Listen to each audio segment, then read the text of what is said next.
being a Republican.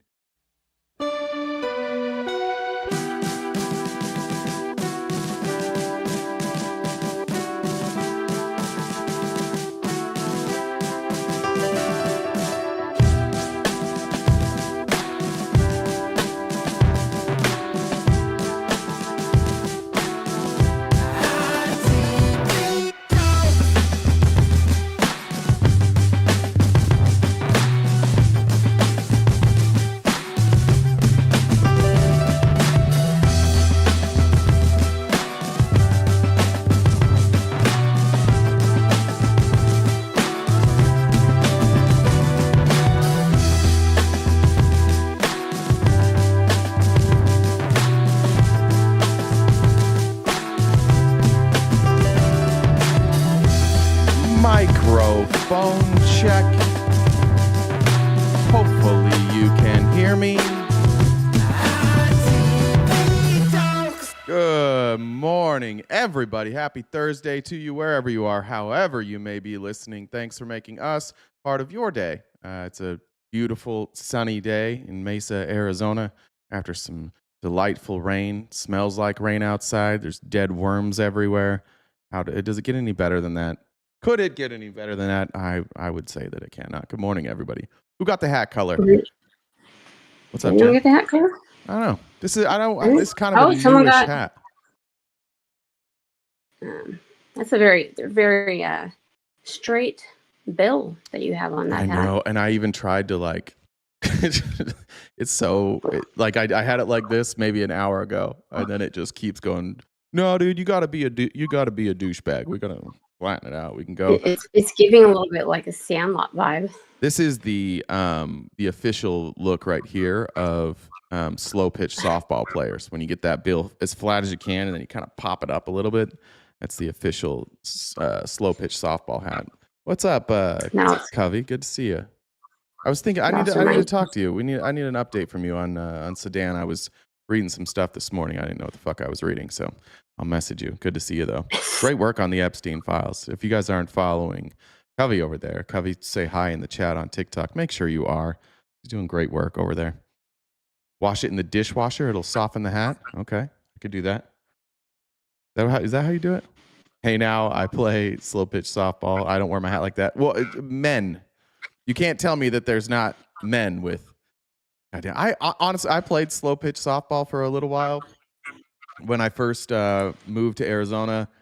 I loved golf, but it's expensive, and I was broke as shit. And softball's not expensive, and I got like really into slow pitch softball. This is one of the more embarrassing portions of my life, but I got like really into slow pitch softball, and then I was playing on like these tournament teams, and we had just the worst jerseys. It was horrific, and I quit one day, just out of nowhere, and we were out in Phoenix. There's this, what was it called, Victory Lanes. If anybody's from here, I was out playing a tournament at Victory Lanes in North Phoenix, and I was in the outfield. And people were arguing like balls and strikes in slow pitch softball, which I thought was stupid. And then the pitcher on our team and the person batting started arguing, and then both benches cleared and started fighting. And I just sat down in the outfield and watched it. And I was like, I don't want to be involved with this anymore. And then I never played again. I guess sold my bats and my glove, and I literally never played again. I was like, I can't spend my weekends out here fighting over slow pitch softball. That doesn't work. TDS boy, good to see you, user. Lots of numbers.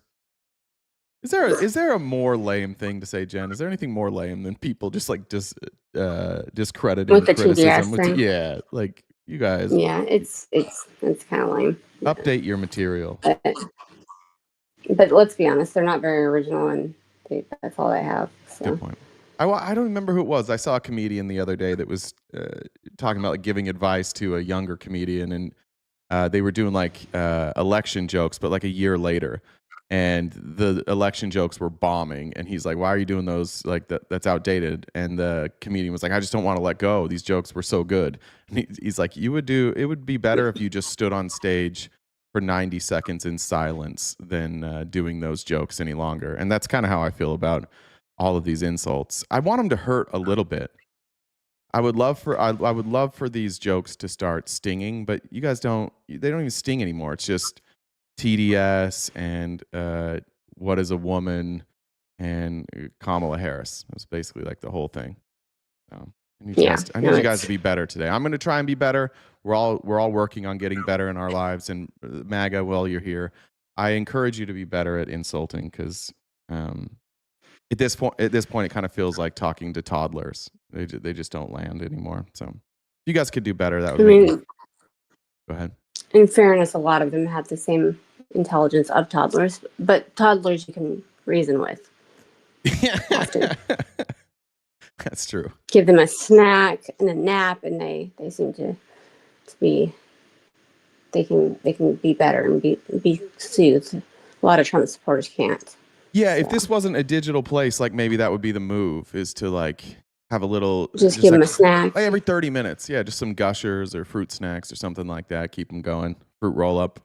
Maybe that's what we do if we see people in person and they're like this. Just throw a snack at them and see how it goes. Just keep some trail mix on hand. That's a good idea. Just see if maybe, we can get them. Maybe think Capri Suns. Yeah, maybe they just need to be burped. Maybe they're gassy.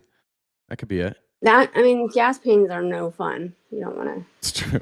That's a good. It could be a variety of things. That's a good point. What about Hunter Biden? I forgot about Hunter Biden's laptop. We do need to talk. Why don't we talk about Hunter Biden's laptop anymore? How's that not the biggest story in the country? I don't know how it keeps not coming up. I need to do a whole episode on Hunter Biden's laptop. Just the laptop. Ziploc bag of Cheerios. Yeah, we can do that. We can have a variety of snacks. We can just maybe give them options. Maybe that. True. I've heard that too with some of the parenting stuff. Is if you give them options. Like I remember when my spawn was little, I would give her like 2 outfit options. Would you like to wear the red one or the blue one? So they feel like they're in control.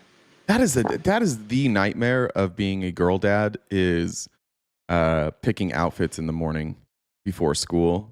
And like my poor daughter, she has something in mind, but she never knows what's in mind. We go through every shirt she has every single day, and that's why you give the 2 options. She doesn't care. We'll lay them out the night before, and then the next morning she wakes up and she's like, she says things like, "That's not the energy I have today." I'm like, Jesus Christ, you're 6. Don't talk to me about your energy today. But they like. I get it. They have their thing. So, in honor of user 104274112, bunch of numbers, he just reminded me. Thanks for reminding me. We do have our gift goal. I just updated it. So, if you guys stop grifting bots, that's what he said. Thank you for reminding me about the grift. We do have. Why'd you call somebody a bot that is currently speaking? What is this AI? Because they're not. They don't know what bots mean.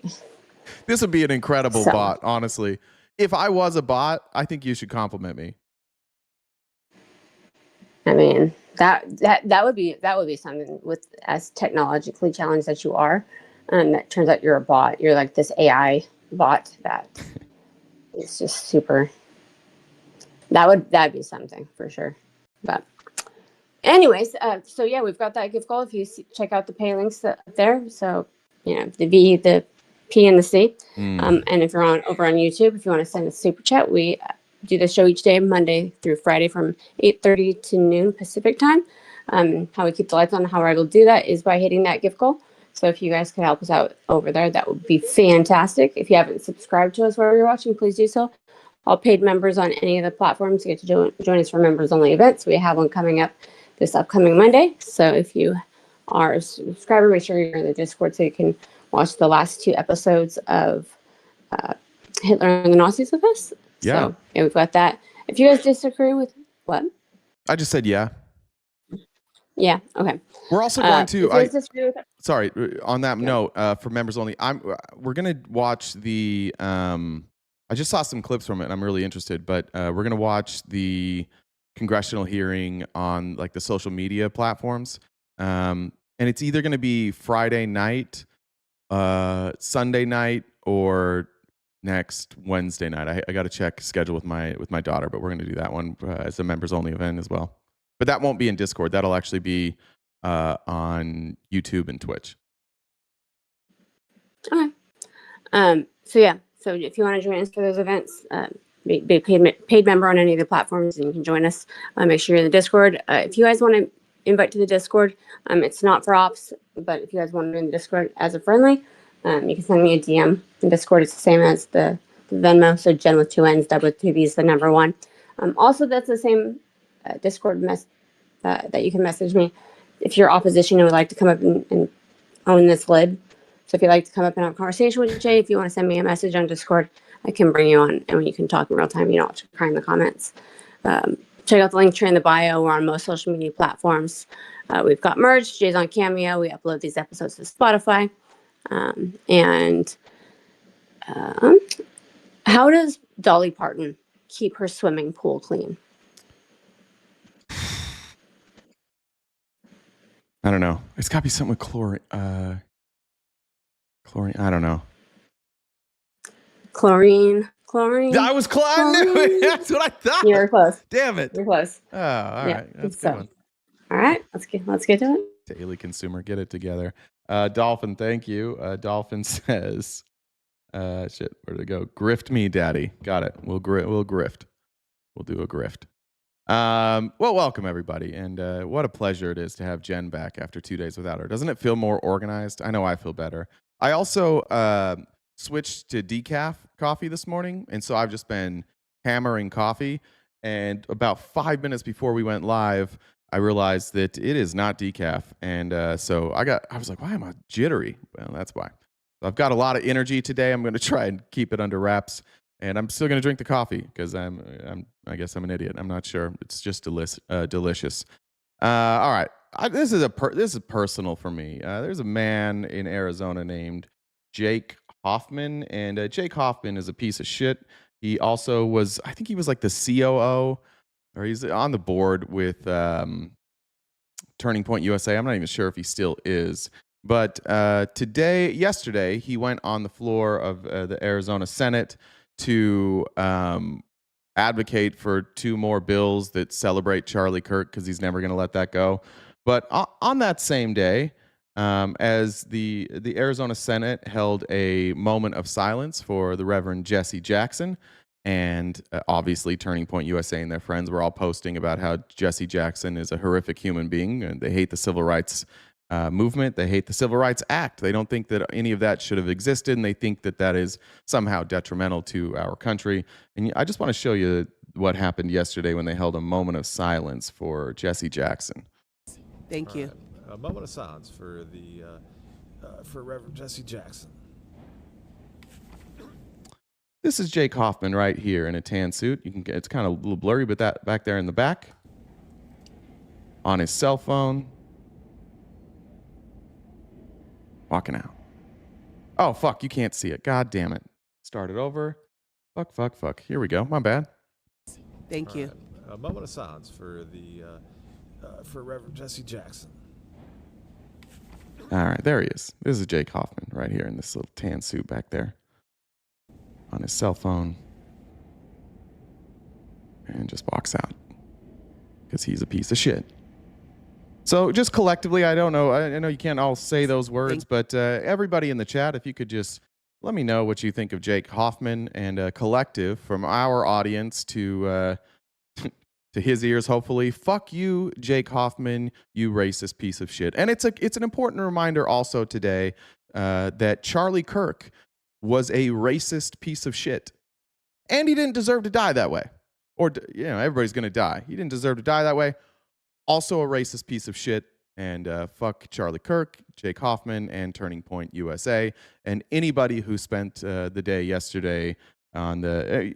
it's fair if you don't like Jesse Jackson. I think that there's plenty to criticize. But if you use the death of Jesse Jackson yesterday to argue against civil rights, a special fuck you to all of you as well. Anybody who happened to take that approach yesterday. Suck my ass. All right. This just made me laugh. Yesterday, Jen forced us all to watch that RFK video where he and Kid Rock edged each other for 2.5 minutes. Got real wet, got real shirtless, and got real comfortable with each other, which is kind of adorable. But this is, I'm trying to remember her name. This is, forget her first name, Josa.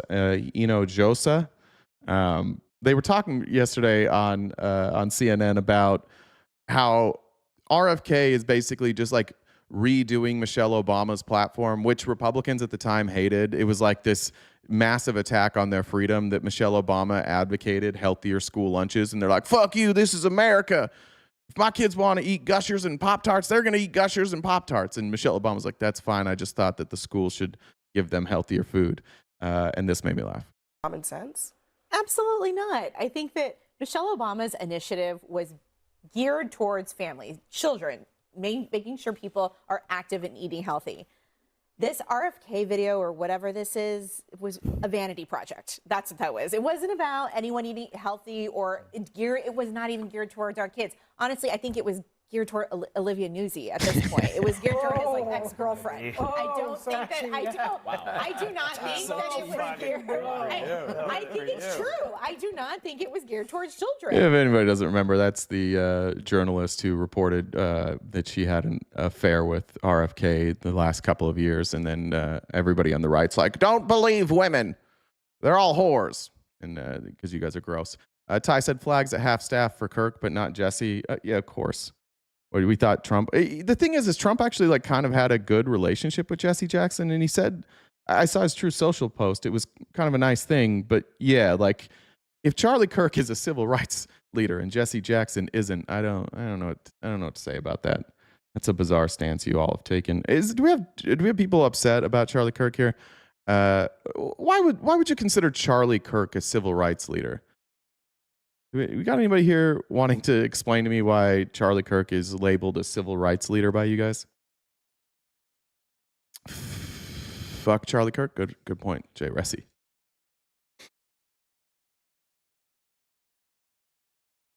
Would her child? I don't know what you're saying.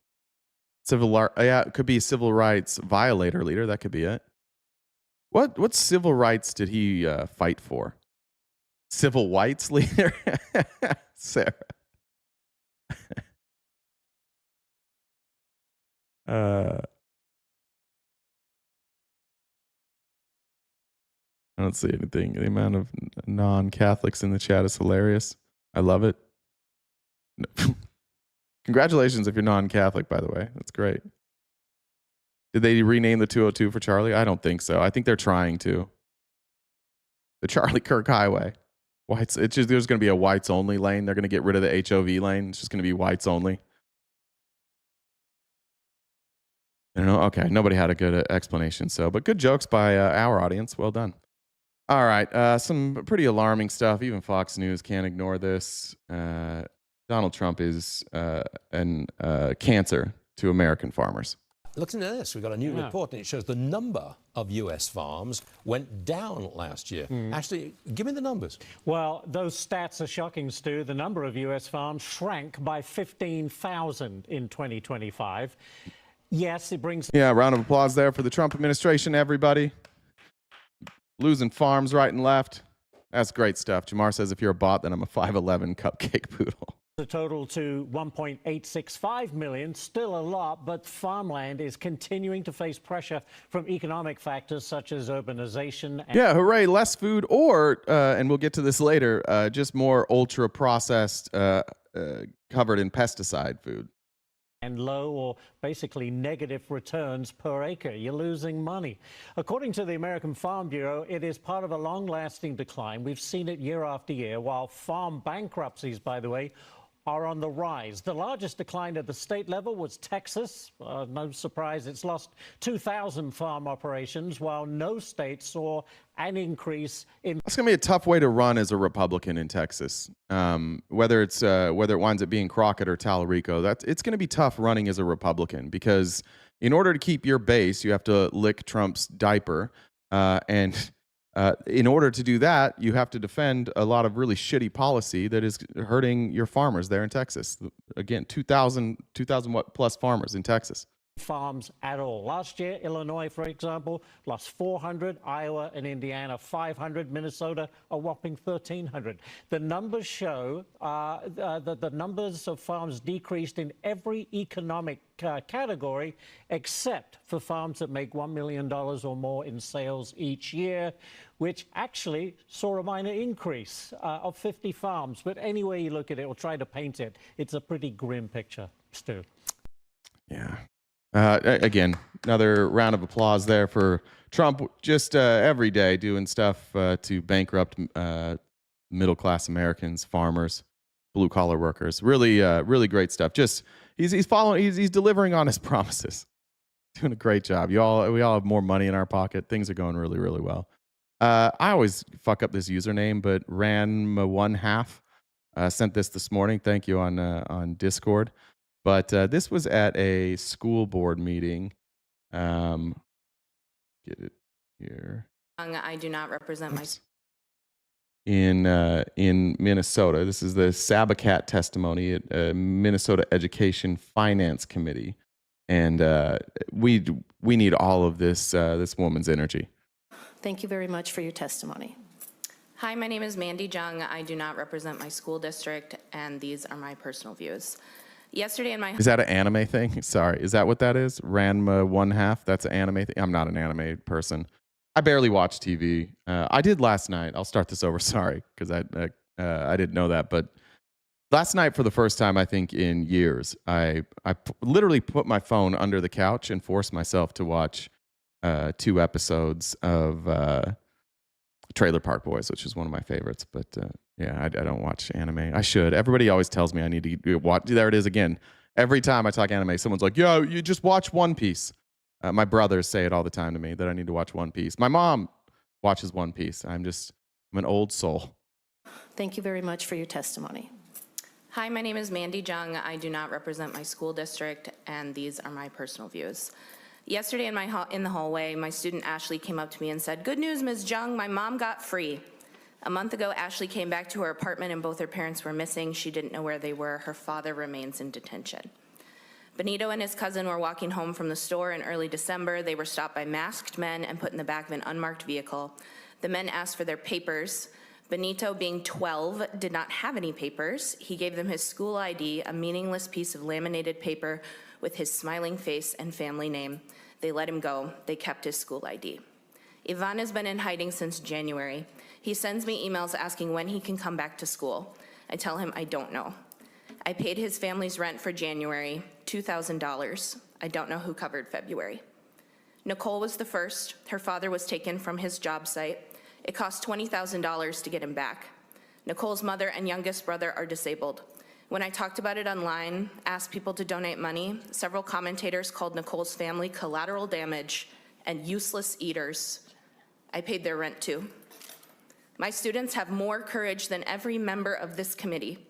Some of them crossed a desert, waded through rivers, faced indignities and danger that we can only imagine, all to have the chance to sit in my classroom and dream. My students' stories have power, not to move you, because if your heart has not been moved by the sight of a blue bunny hat, or tear gas being deployed on school buses, or the federal government shooting a man 10 times in the back, then I'm afraid a few more sad stories will not fix that. No, I share my students' stories to shame you. Shame on you for your silence, shame on you for your inaction, and shame on you for your cowardice. I encourage you, GOP senators, say something, anything. You know this has gone too far. You know this is not over. A retreating force does not spend millions of dollars buying warehouses to hold people indefinitely. Speaking out is scary. Believe me, I know. I face threats and insults every day online. Someone mailed me a photo of my nephew to my home address. Someone said Sabacat is her username on TikTok. But I also see my students every day. I see the pain they are going through. No one deserves this, and especially not them. In closing, I know many of you are Christians. I know you believe in the power of salvation. I am an atheist. I don't believe in God. I believe in the people. Your God may forgive you for your weakness, but the people will not. Thank you. Powerful. It is interesting working online. Like, you're used to pushback. You're used to people being upset at you for your political opinions, but it's been, I don't know, alarming for sure, devastating. Sometimes keeps me up at night thinking about how it is that so many people in this country wind up getting attacked and threatened simply for standing up for children. Simply for just saying, like, hey, U.S. government, can we treat people humanely? And somehow that infuriates some Republicans. I don't get, it doesn't make any sense to me. I was talking to my mom yesterday because she's always talking about astrology. Shout out to our astrology people here. I was also talking to another friend that's really into it, but I don't remember. It might be something about Venus. There's something going on right now where basically, like, the world is going to be in chaos for a little while. And never in my life have I ever wanted to believe in astrology, but I keep going back to that and just giving me hope that, like, it's just like this moment. It's this moment in time where everybody, and I think no matter what side you're on, I think everybody feels this way. Like, it just feels chaotic. It feels confusing. Nothing seems to make any sense. It seems like almost nobody's doing the right thing. Flexing all these friends. Yeah, my mom and one friend. Yeah. But this is just one of those things that I don't get for you Republicans. I don't understand how this isn't a deal breaker for you. I really don't. The watching kids be abused. We've shown the video before, but watching ICE show up at high schools and macing kids, and then you're like, oh, you shouldn't throw a snowball. They're fucking kids, man. Fucking kids and grown-ups. It's almost like we hold kids to the same standard now. When did we start doing that? That, like, kids won't be kids? When did we start holding them to this impossible standard? When you elected Donald Trump, that's when. When you sold your souls to Donald Trump. I don't even believe in souls, but everything that you have given to Donald Trump. Your loyalty, your attention, your morals, it's gone. Whatever morals you used to claim that you have, like, nobody can take you seriously when you watch, when we show you a video of children being abused, of people being executed in the streets, and you're like, fuck around and find out. Someone in the chat just a minute ago was like, when are we going to do debates again? I don't know. I honestly don't know. What the fuck am I going to debate? How am I going to debate with people that are cool with the government executing people? How do you debate with somebody who hears these stories of these kids in concentration camps crying out for their parents, separated from their parents, not getting food? They've been in there for 5, 6, 7, 8 months. How do we even debate that? How do you debate with somebody that's like, yeah, well, their parents shouldn't have brought them here? Okay, I guess. But, like, I'm anti-cruelty, especially when it comes to children. So I don't know when debates will return. I've had some offers recently to do some bigger debates, but, like, I'm just not interested in that. It's maybe I'm just too soft. But the thought of sitting there for hours at a time trying to beg a Republican to be humane, it feels like a waste of time at this point. Something has to change. Something big has to change for all of you. And I look forward to the day that we can just argue about policy again and not whether or not it's okay for our government to put people in concentration camps. So we'll cross that bridge when we get there. In other kind of shocking news now, I mean, the Trump administration's been floating this idea that perhaps we're going to take military action against Iran. I would like to ask anybody here, because and I'm not an expert on this, so I want to be clear. I don't know why we're threatening Iran. I don't know why we're threatening to attack Iran. Can you guys tell me why we're threatening to attack Iran? Can you tell me why we bombed them? For the life of me, I can't figure out any legitimate reason why. Yeah, that's what it feels like to me, because Israel said so. Cover up the Epstein files? Yeah.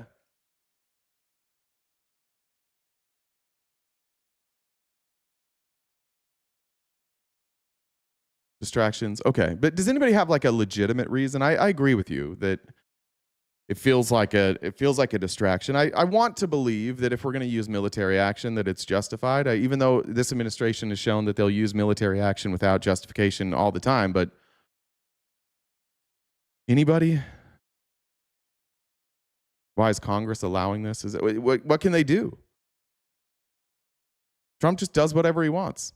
I mean, I guess, yeah, I take that back. Congress could do something if Republicans had a spine. Not one MAGA has an answer for that. They're just going to stay quiet until they can start yelling about trans people again. Because Iran is killing their protesters differently than how we kill our... Yeah. They say nukes, but there's no evidence they have nukes. Okay. Nothing from any Republicans? Regime change? Yeah. That dastardly dragon, I kind of agree. Like, Iran isn't playing ball with crypto. I kind of agree with that. This is like the most transparent example of globalization I've ever seen. Is like a global cabal and a new world order, and all the former new world order people are just silent now, and they're like, "Yay, Trump." Anyways, this is out of Poland, and this is how I think we have to take this seriously, because the intel coming to all these other world leaders is we better get our people out of Iran. Polish Prime Minister Donald Tusk has in the last few minutes said that all Polish people who are in Iran should leave the country. By the way, his name is Donald Tusk. I kind of feel like it does feel like this is like simulation theory. It's too close to Donald Trump. Immediately, he said that in a few hours' time, there may be no more possibility to evacuate Poles from Iran. Donald Tusk telling all Polish nationals to get out of the country as soon as they can. This, of course, comes as talks between the US and Iran this week have now come to an end, and the US continues to have a huge military presence in the region. Donald Trump threatened for many weeks that there would be a strike on Iran if those talks did not achieve what he wanted. He wants there to be no nuclear program from the Iranians. That's something that's supported by the Israelis as well. He was also put into his demands from the Iranians that they significantly reduce their ballistic missile stock, something that the Iranians had said was a red line. Trump has also sent a number of carrier strike groups to the region, the US Abraham Lincoln, the USS General Ford, a number of submarines as well. And there is concern that there may well be a strike incoming from the US as well as the Israelis. So in the last few minutes... Doesn't it take congressional approval? Well, we bombed them before without congressional approval. And look, there's going to be Democrats. Republicans will all support this. And there's going to be a bunch of Democrats, the AIPAC Democrats, they're going to support this too.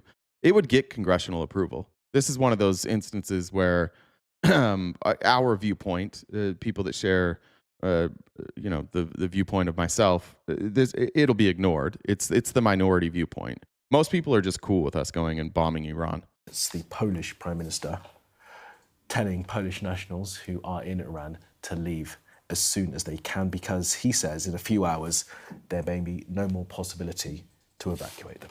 Yeah, Iran's connected to China and Russia economically. That could be part of it, certainly. If you listen, I'll show you some clips here in a second. But if you listen to like Ted Cruz or some of these other war hawks, it does sound that way. And we know, like Ted Cruz is like, the greatest honor I have is representing Israel. Swampy said everybody should check out Saga by Brian K. Vaughan. Swampy, send me if you're on Discord or Twitter, send me a DM, and because I'm not going to remember that, but I'll check it out. Here is hold on, I think this is CNN's coverage of it this morning. To strike Iran as early as this weekend, sources are telling CNN. But President Trump, who has privately argued for and against strikes, has yet to make a final decision on what to do. This comes amid a significant U.S. military buildup in the region, with another aircraft carrier strike group on the way, and Iran bracing for possible strikes as new satellite images. Like this stuff would all make sense to me if there was some sort of threat that they could point to. If there was, Q MAGA screaming about CNN, all of this would make sense if there was some sort of like threat to us.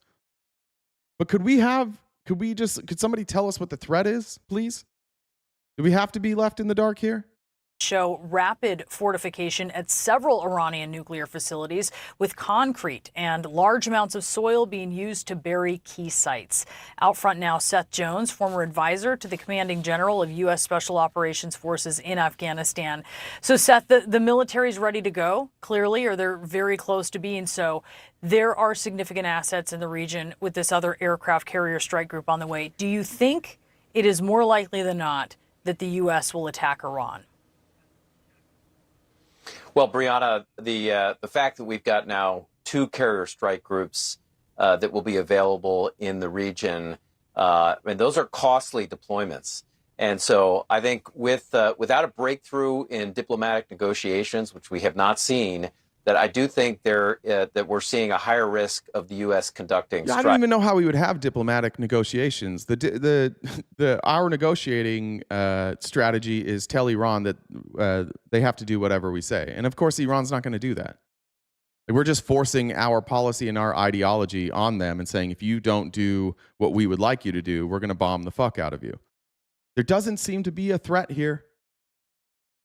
This whole no new war shit seemed like bullshit. Tulsi Gabbard is the anti-regime change war being added to the Trump administration. We all thought, Trumpers thought, see, doesn't seem to matter much. And of course, that then leads to this question about what's the U.S. objective here. I suspect that the U.S. objective is probably going to be limited to things like nuclear facilities, potentially Islamic Revolutionary Guard Corps sites, rather than bigger objectives like regime change. Damn, you got your uncle's family lives in Iran? Yeah, they should be worried. Damn, I'm sorry about that. It's a lot more risky. U.S. doesn't have ground forces there. It doesn't look like it's going to ever put any in. So I think that's sort of where we sit right now. So when you talk about what that looks like here, Trump ended the war with Iran. Trump ends these in 1 week. Yeah. Didn't we already end the war with Iran? Didn't we do that a couple months ago? That's a good point.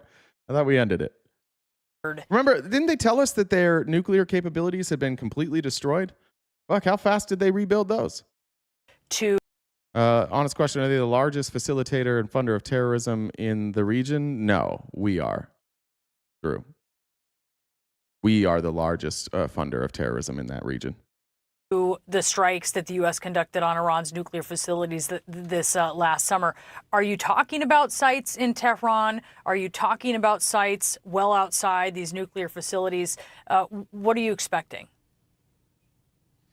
So I think it's important to go back to the Prussian military theorist Karl von Clausewitz, who talks about war as being a continuation of politics or policy by other means.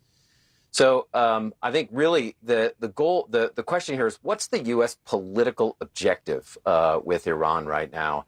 If it is largely about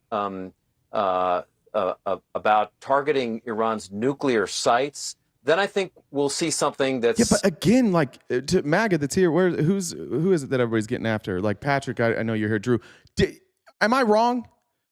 Am I wrong that Trump said we completely ended their nuclear capabilities? I remember them saying it would take like 5 to 6 years. I might have the years wrong there, but like years for them to rebuild. How is it that we destroyed their nuclear capability, and yet now they have nuclear capability 6 months later? You are wrong? Okay, let's see. I'll pull it up. While this plays, I'll pull it up. Somewhat close to Operation Midnight Hammer. But the U.S. is probably also going to have to go after Iranian air defense capabilities, which the Israelis had already taken care of by the time those bombers conducted strikes. If the U.S. wants to go after Iran's missile capabilities or partner forces, or even start targeting some of the forces that are cracking down on protesters, then you're going to see... Now, look, I know that right-wingers hate sources, and they're going to discredit this. I'm going to give you a source, and... everybody on the right's going to discredit this because you guys don't like woke media, but stay with me. Here's some woke media saying that Trump said that the nuclear facilities had been obliterated. You can see it here. This is the known woke media, whitehouse.gov. Take it from those who actually know, says woke media, whitehouse.gov. President Trump, monumental damage was done to all nuclear sites in Iran, as shown by satellite images. Obliteration is an accurate term. The white structure shown is deeply embedded into the rock, even with even its roof well below ground level and completely shielded from flame. The biggest damage took place far below ground level. Bullseye. The Israel Atomic Energy Commission, the devastating U.S. force on Fordo, destroyed the site's critical infrastructure and rendered the enrichment facility inoperable. We assess that the American strikes on Iran's nuclear facilities combined with Israeli strikes on other elements of Iran's nuclear program has set back Iran's ability to develop nuclear weapons by many years. Oh, I did remember. They just didn't give a total number. Oh. Where was that person that said I was wrong? Nightbot is a fascist? Hell yeah. Get after him, Nightbot. The achievement can continue indefinitely if Iran does not get access to nuclear material. IDF Chief of Staff, Lieutenant General Ayal Zamir. I can say here that the assessment is that we significantly damaged the nuclear program. I can also say we set it back by years. I repeat, years. Iran Foreign Ministry spokesman Esmail Bagay. Our nuclear installations have been badly damaged, that's for sure. A little different. J.D. Vance, I can say to the American people with great confidence that they are much further away from a nuclear program today than they were 24 hours ago. That was the objective of the mission, to destroy the Fordo nuclear site and, of course, do some damage to the other sites as well. But we feel very confident that the Fordo nuclear site was substantially set back, and that was our goal. Pete Hegseth, based on everything we've seen, and I've seen it all through blurry eyes. Our bombing campaign obliterated Iran's ability to create nuclear weapons. Our massive bombs hit exactly the right spot. This sounds like somebody talking about their massive dick and their ability to make a woman come, and obviously exaggerating. Our massive bombs hit exactly the right spot at each target and worked perfectly. Despite what they might say, they did come. The impact of those bombs is buried under a mountain of rubble in Iran, so anyone who says the bombs were not devastating is just trying to undermine the president and the successful mission. Well, it sounds like the president is now undermining the president and the idea that this was a successful mission. All right. Back to this. A bigger target set list. And so, again, this all comes back to the administration's political objectives here. You mentioned regime change and your expectation that is not the goal here. Is that a... Well, fuck, then what's the goal? Why are we bombing Iran? Well, I guess we're not yet, but if we do, why? Needle that is easily threaded? I mean, is there a way that the U.S. Objective could, in a way, they could overachieve, for instance, what they may be trying to do? How do they make sure they don't do that? Oil idiot. All right. Okay. I'm not a fan of bombing other countries for oil. Maybe you are. What is that, George Bush's alter ego down there? Well, I think partly it's going to be... How come y'all sound exactly like Dick Cheney now? We fucking hate the Cheneys. Cheneys are evil. We're going to have the exact same foreign policy as Dick Cheney. A little more ruthless, a little more corrupt, but he's the bad guy. The target set list that the administration starts going after. So we don't want a regime change, just a change in leadership.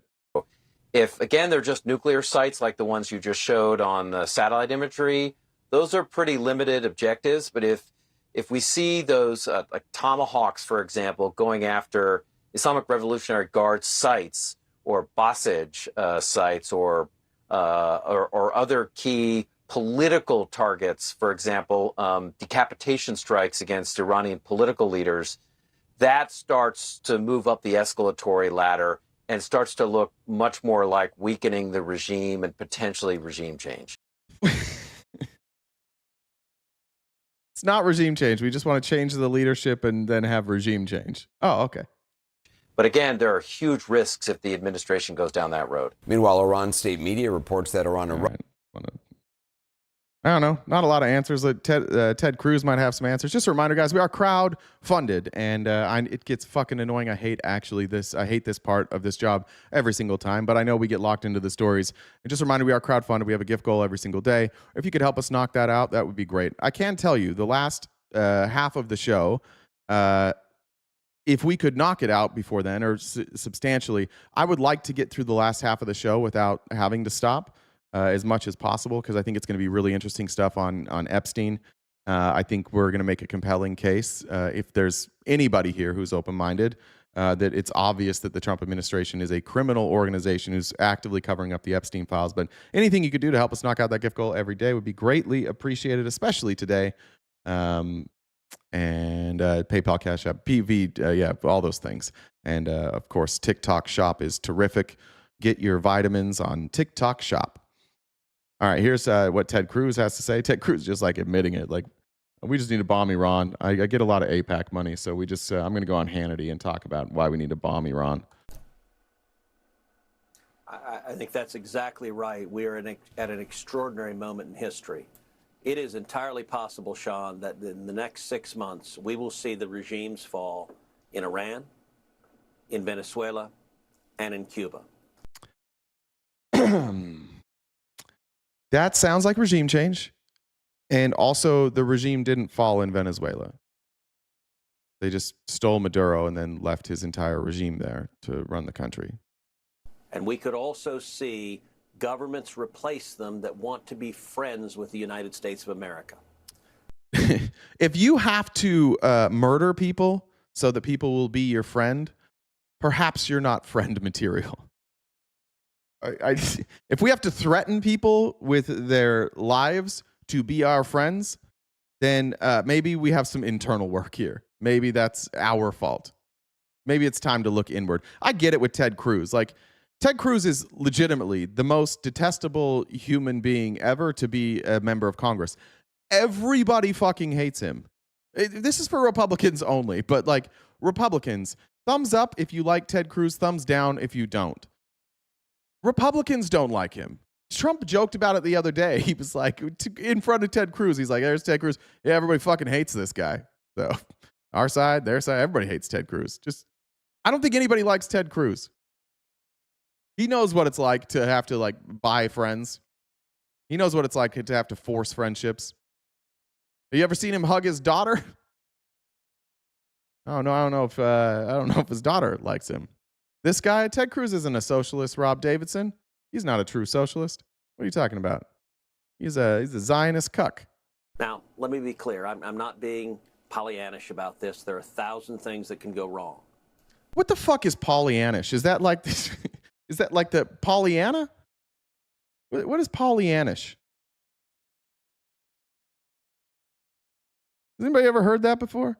Pollyannish describes an excessively or blindly optimistic attitude, often ignoring negative facts to find good in every situation. It is, holy fucking shit, it's derived from Pollyanna. It is. Goddamn, Ted Cruz, don't reference Pollyanna, especially with what this administration's covering up right now. That is. I hate that word now. Pollyanna-ish, yeah. Pollyannish about this. There are 1,000 things that can go wrong.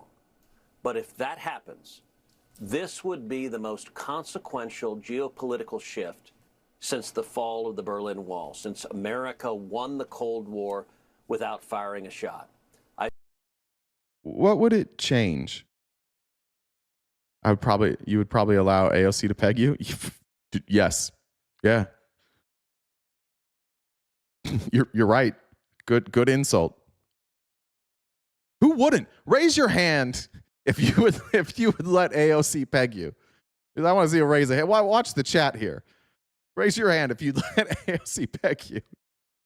I would want her to talk policy to me though while she was doing it. Like, I would want her to tell me about her plans for Medicare for all. Maybe not. I might finish too quickly if she did that. But yeah, like, wrong chat, brother. Wrong chat to come in here and try that. This is a whole fucking chat's like, yes, please. It's what we've been begging for. That didn't work out very well for you. I spoke with President Trump the day before yesterday, and we talked in particular about Iran. And I said, this moment, the regime is teetering. The Ayatollah is in his last days. And I said, do not let this opportunity pass. We have an opportunity for what? What is this opportunity? We could bomb them anytime we want. What opportunity are we talking about? He just desperately wants us to bomb Iran. Rebecca said, my Antifa dues, sorry they're late. That's all right. We'll forgive you this time. Janice said, for all the right reasons, one person I can trust for truth. I appreciate that. I do my best. Clown Meat says the only way to spam emotes is through super chats. That's true. Nightbot can't get you on the super chats. Excuse me. Yeetus said, "Thanks for everything you do." Thank you, Yeetus. And then did I miss any here? I think so. What are we doing? Why is this an why? What window of opportunity is here to bomb Iran? Nothing this administration does makes any fucking sense. That's why I feel crazy every day. They don't tell you anything. They don't explain anything. And so you're left with either just being a cuck and blindly defending everything they do, or you're left like the rest of the world going, huh? What's going on? You're doing what? Why are you doing that? Oh, you're not going to tell us? All right, cool. Now Trump is doing, even like, if you thought that was weird, Trump yesterday invoked the Defense Production Act. The Defense Production Act, which is used in specifically for like wartime, so that we can, they've used it to produce steel. They use it for national security reasons when it comes to like producing certain things. And Trump has invoked the Defense Production Act to protect what? Carcinogenic glyphosate, promoting the national defense by ensuring an adequate supply of elemental phosphorus and glyphosate-based herbicides. Roundup.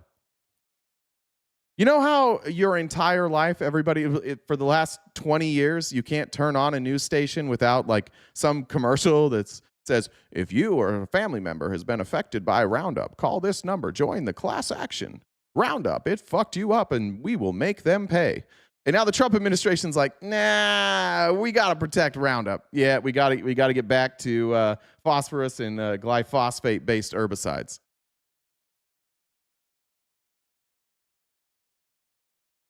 What the fuck? MAGA, help me. Help me. Help me explain what we're doing here.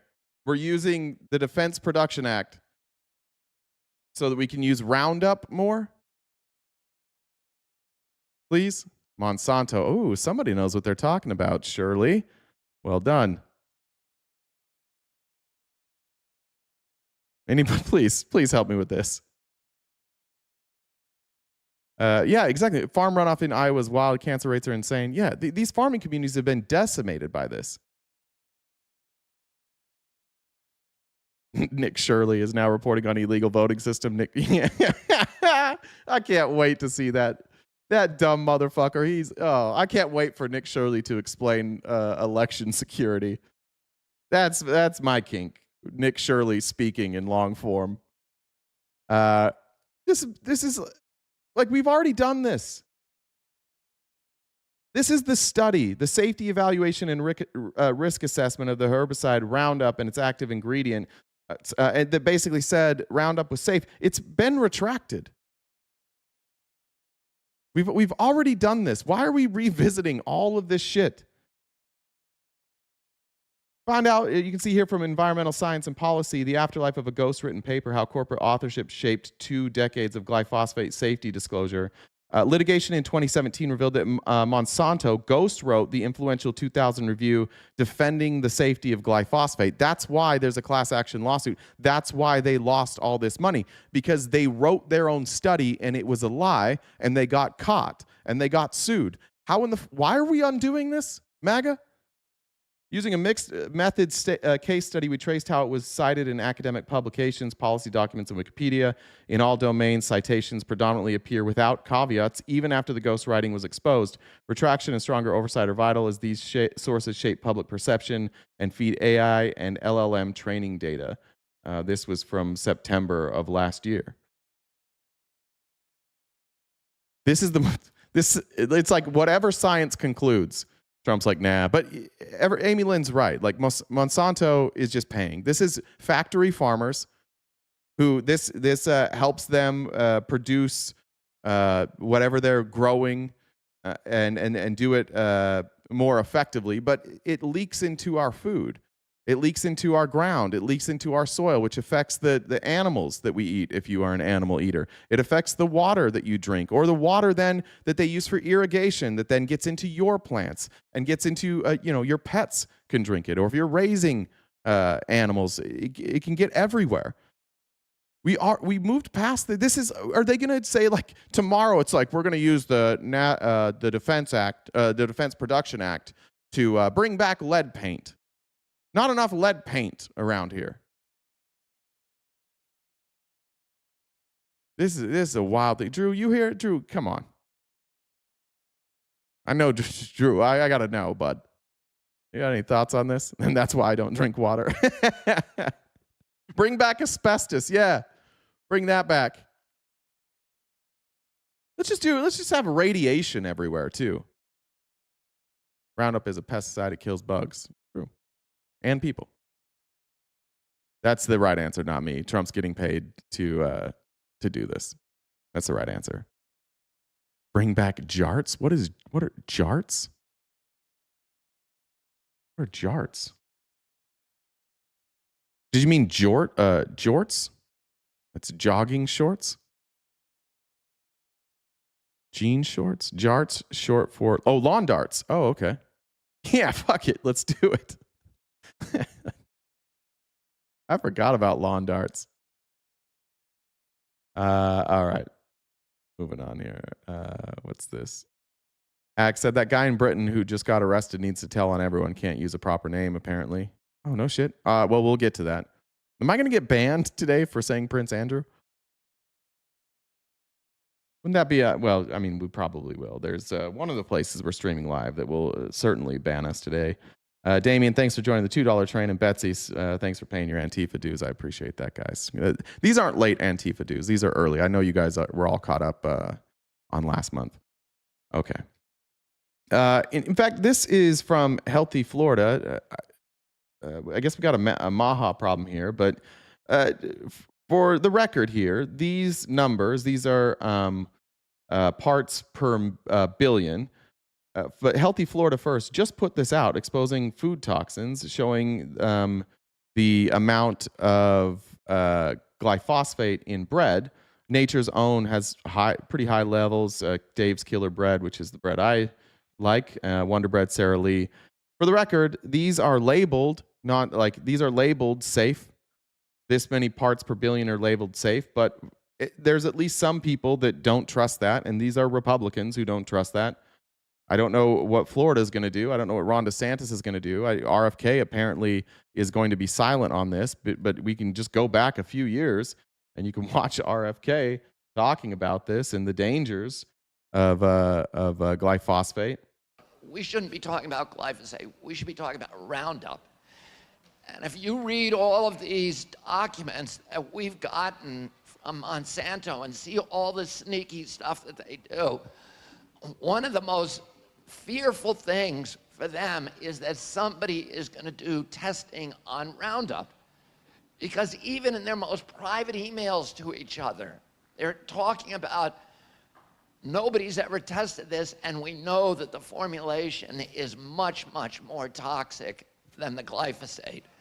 Because the formulation has all these surfactants in it and adjuvants in it that are intended to allow the glyphosate to slip through the bark of the plant and through the coating of the plant, and they allow also those same chemicals also enable that molecule to penetrate the blood-brain barrier and get into the human system, and they're toxic themselves.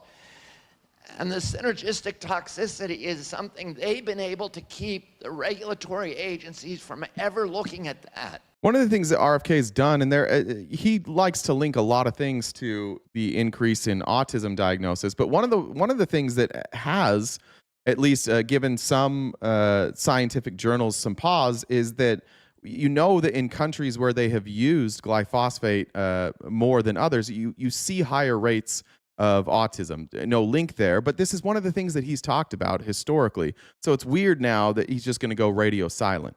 The only thing they ever test is pure glyphosate. Nobody ever gets to test Roundup. And of course, Roundup has many different formulations, but they're all much more toxic than glyphosate. Yeah, it's been outlawed in Europe for years. Yeah. Other countries take care. In our country with Donald Trump, we're like, let's just roll the dice. They just move everything backwards. It's fine. John said, for Jen, best producer in the biz. Thank you. Tanya said, why was Cinderella dropped from the soccer team? Oh, Jen, you're going to have to give me the full ones on those. Why was Cinderella dropped from the soccer team? I'll have to get back to that. Amber said, you said the shirtless videos were not about kids, but it was two old guys in a sauna without shirts. That is on brand for this administration. They're disgusting, and old men shirtless or little kids for them is 100% on brand. Yeah, that sucks. It's very true. It sucks that that's true.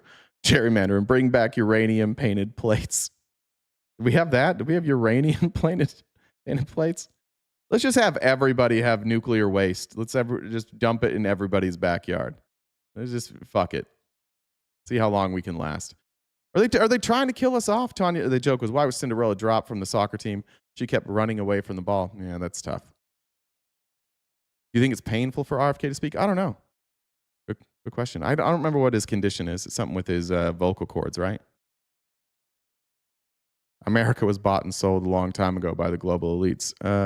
Great, but maybe we stop that. Maybe we stop allowing it, and maybe we don't have it be so obvious. All right, I want to watch this. We haven't watched them for a long time, but this from A More Perfect Union, and we need to remind people every fucking day that billionaires cannot be ethical.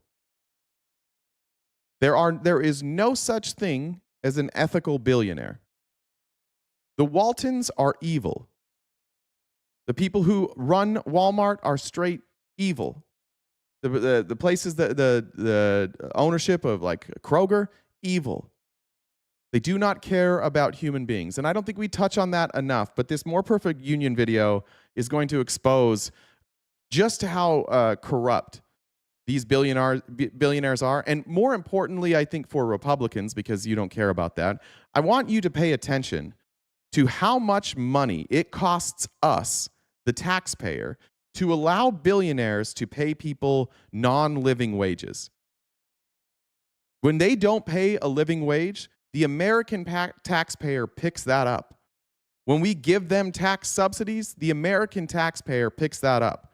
So while somehow Republicans always blame poor people, you miss the part where you are paying for all of these subsidies.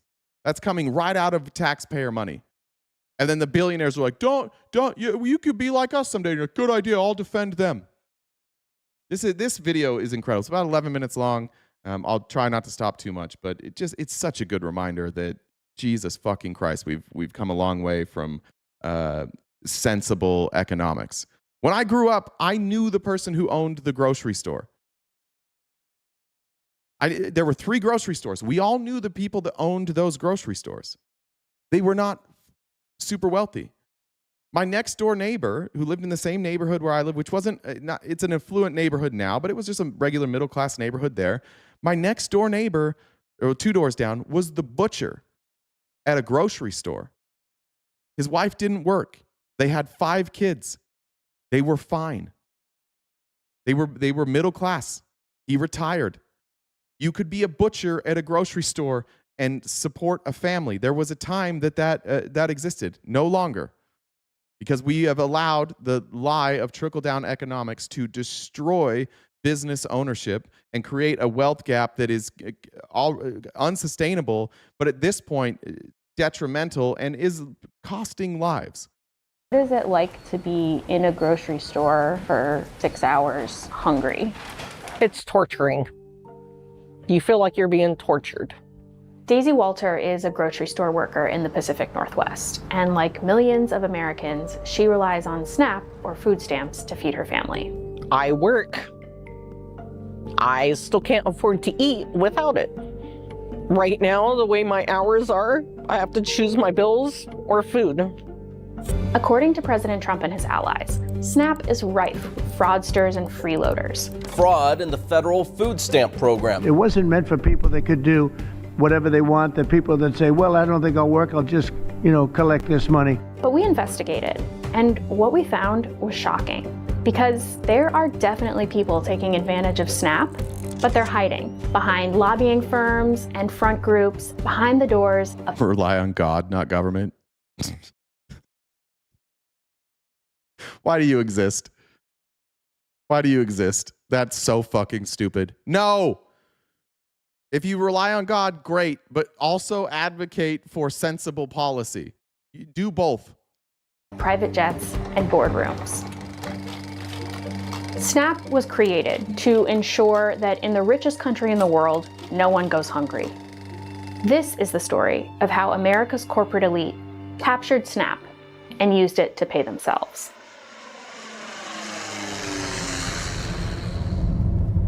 By the way, God has the ability, according to the book, to just like take one fish and turn it into like hundreds of fish. He could just do that. So, I mean, if we're relying on God, what's he up to? Is he busy? Is God on vacation? You pick up some new hobbies? I know he can do it. Why doesn't he do it? Shout out Cheney, Washington. Talking about how you're not being paid enough at your job to feed yourself, that doesn't always feel safe. By the time I get off of work on Sundays, I have not eaten in 12 hours. I start dreaming about food. I'm like, this combination sounds great with this combination. And then I tell my coworkers and they get hungry too. I appreciate her laughing at that, but that is dark. Can you watch it? It's Always Sunny in Philadelphia. Remember, they get stuck on that Christian cruise. They get thrown in the brig and they're starving and they just sit there and start talking about like what their meal would be because they don't have food. And they're like, this could help. That's what they're so hungry and starving that they have to ruminate and fantasize about having real food while they're working. Before we met, Sarah told me she was worried about retribution from her employer. So she asked that we not film her face. Mute J-Sex for 5 minutes for being a fucking dipshit. There you go, J-Sex. Somebody, one of those mods, can you take care of that? You can't be this stupid today. I'm going to be annoyed with you. You see people coming through work buying all these like healthy produce and stuff, and you're like, I can't even do that. I'm lucky if I can buy a bag of grapes once every 6 months if I'm lucky. Depending if I can find a good sale for it. As I spent time with Sarah and Daisy, there was something I just couldn't get out of my head. They work for a corporation, Safeway, whose parent company Albertsons made nearly $1 billion in profit in 2024. So why are they on government assistance? Their employees are struggling to live and to survive. My youngest, he after every meal, he's like, Mommy, are you still hungry? If there's leftovers and he wants more, and I'll be like, no, go ahead and eat. And that way he can eat because I know he's not done. And I'd rather be hungry than have my child go hungry. Back in November, we sent out a request to all 50 states. Mute Patrick for 5 minutes for Patrick. We're not going to shame people for... You have to learn the right lesson here. Stop defending billionaires. We wanted to know, which employers have the most employees receiving SNAP? Getting that data was not so simple. Hi, my name is Liz Shelton. I'm a reporter with More Perfect Union. I'm just calling to check on the status of my Freedom of Information request. You're not in possession of any of those records. So you're saying because I'm not an Arkansas resident, I can't request that data. But for the states that did send us data, a pattern was clear. More than 7,000 workers for Amazon and Washington State. More than 4,000 workers for Walmart in Colorado. McDonald's, Kroger, Dollar General. All across the country, thousands of people working for enormously profitable corporations. We're going to do this all day. Invictus gets your first time here. Whatever the lowest amount mute is, you can go. You can argue with data, but we're not going to talk about somebody's body to make your point. If that's how you argue, you're a dumb fuck. Fuck you. You need a quick mute. We're not doing this. Who also can't afford to feed themselves. Mods, have at it. Anybody who's talking about this woman's body instead of addressing the economics here, mute them for 5 minutes at a time. Without government assistance. As I investigated further, what began to come into focus seems like an intentional strategy to siphon off billions in taxpayer money. Something that Daisy and Sarah both mentioned that really stuck out to me, they both want to work more hours, but they can't get them. When you talk to your manager and say like, hey, I want more hours, what is their response? He turned and told me I will get more hours once I know the store better. But with 2 days a week, what do you expect? if you were to go to your manager and ask for more hours, what do you typically hear? They try to use excuses of labor and wages are too high for this location. So that's the phrase that you hear quite often. And even if they could, quote unquote, guarantee you more hours, it's still not going to be guaranteed. This isn't a coincidence. Big corporations like Walmart and Safeway have to offer employees health insurance if they work 30 hours a week or more. In some states, they might have to offer other benefits like paid sick time. Thank you for engaging. Honestly, whoever that was that said, Peter said, better yourself and get an education. That's good advice, right? If you're somebody that's here, better yourself, get an education. However, what if you can't? What if you don't have any money to get an education? What if you're too busy? What if you have kids and you can't get an education? And secondarily, this problem still exists. Telling somebody to get a better job doesn't fix this problem where these corporations, and I think this is where you guys missed the point, we are paying these corporations. We are giving them money, our taxpayer money, so that they can keep wages low for these people. So you're weirdly like arguing against your own interests. We shouldn't be giving them taxpayer subsidies. If you don't want people on the government dime, force Walmart to pay them more. Force Safeway to pay people more. But they know. So we're subsidizing them in two ways. First, we give them tax subsidies. Anywhere Walmart goes, they go to the city and they're like, hey, give us a tax break and we'll bring in these jobs. And the cities stupidly keep falling for that. But at the same time, Walmart, Safeway, they know that the people that they're paying, that they're not paying enough, are able to get help. Like they're able to get SNAP benefits so that they can continue to live. And so it becomes part of their training material where they're like, hey, we can't give you more than 30 hours because we're going to have to give you insurance, but here's some additional resources as you work here where the government will help you out. And so they are using you and me and the rest of us to subsidize so that they can continue to make billions of dollars. So this is your money. I don't know why you're shaming people. This is hurting you. It hurts all of us. This isn't a right or left issue. This is the government giving money to billionaires just for the fuck of it. And you're like, oh, we'll get a better job. Or make them pay people a living wage so that you don't have to pay their wage, but you're paying their wages. Time or vacation time. And so by keeping their employees' hours low, these corporations are able to avoid offering those benefits and keep their employees' incomes below the threshold needed to qualify for programs like SNAP or Medicaid. And that way, the government picks up some of the cost. In 2014, the last year we have data for, Walmart alone cost taxpayers more than $6 billion in employee public benefits like SNAP and Medicaid. When you let companies get away with shifting so much of the cost of their employees, just basic, living costs onto taxpayers, we're all subsidizing that. We are subsidizing these fat paychecks for CEOs. We're subsidizing the private jets that they ride around in. We're subsidizing their outer space adventures. So step one of the corporate scam. Keep wage. Why are you guys good with that? Why are you okay subsidizing all the fun stuff they do, but it makes you mad to subsidize people who don't have money? Why the selective outrage? It seems to me that like if you are against subsidizing, the government subsidizing anything, if that's your stance, then why do you only argue against subsidizing people who are in need? But you celebrate and you promote subsidizing people who don't need anything, who have more money than they could ever spend, whose families will benefit from generational wealth for hundreds of years. Their kids, their grandkids, their grandkids' will never have to work because we're subsidizing it. And yet you'll be upset that somebody on SNAP buys a Coke. Wages and hours low, and SNAP picks up some of the slack. But the scam actually goes even deeper. Take a look at this internal presentation from Kroger, marked confidential from 2017. There's literally a slide in there titled, "Many Kroger associates live under the poverty line." But this is the part that grabbed me. They know a ton of their employees are on SNAP, and they actually highlight how much those employees spend in the store. Nobody has perfected the scheme better than Walmart. A trade group that tracks SNAP spending found that nearly a quarter of every SNAP dollar is spent in their stores. So that's the full scam. Pay your workers poverty wages, knowing the SNAP will be there to pick up some of the slack, and save $1. Turn around and collect $1 through SNAP spending, funnel it up to executives, repeat over decades, decimate the... Nobody's talking about minimum wage.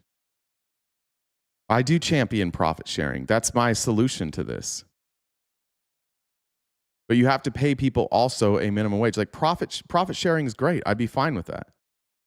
But we subsidize their ability to pay a lower wage than they can live on.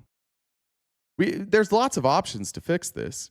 One of the options is forcing them to pay a living wage. One of the options is forcing them to do profit sharing. That's what we used to do.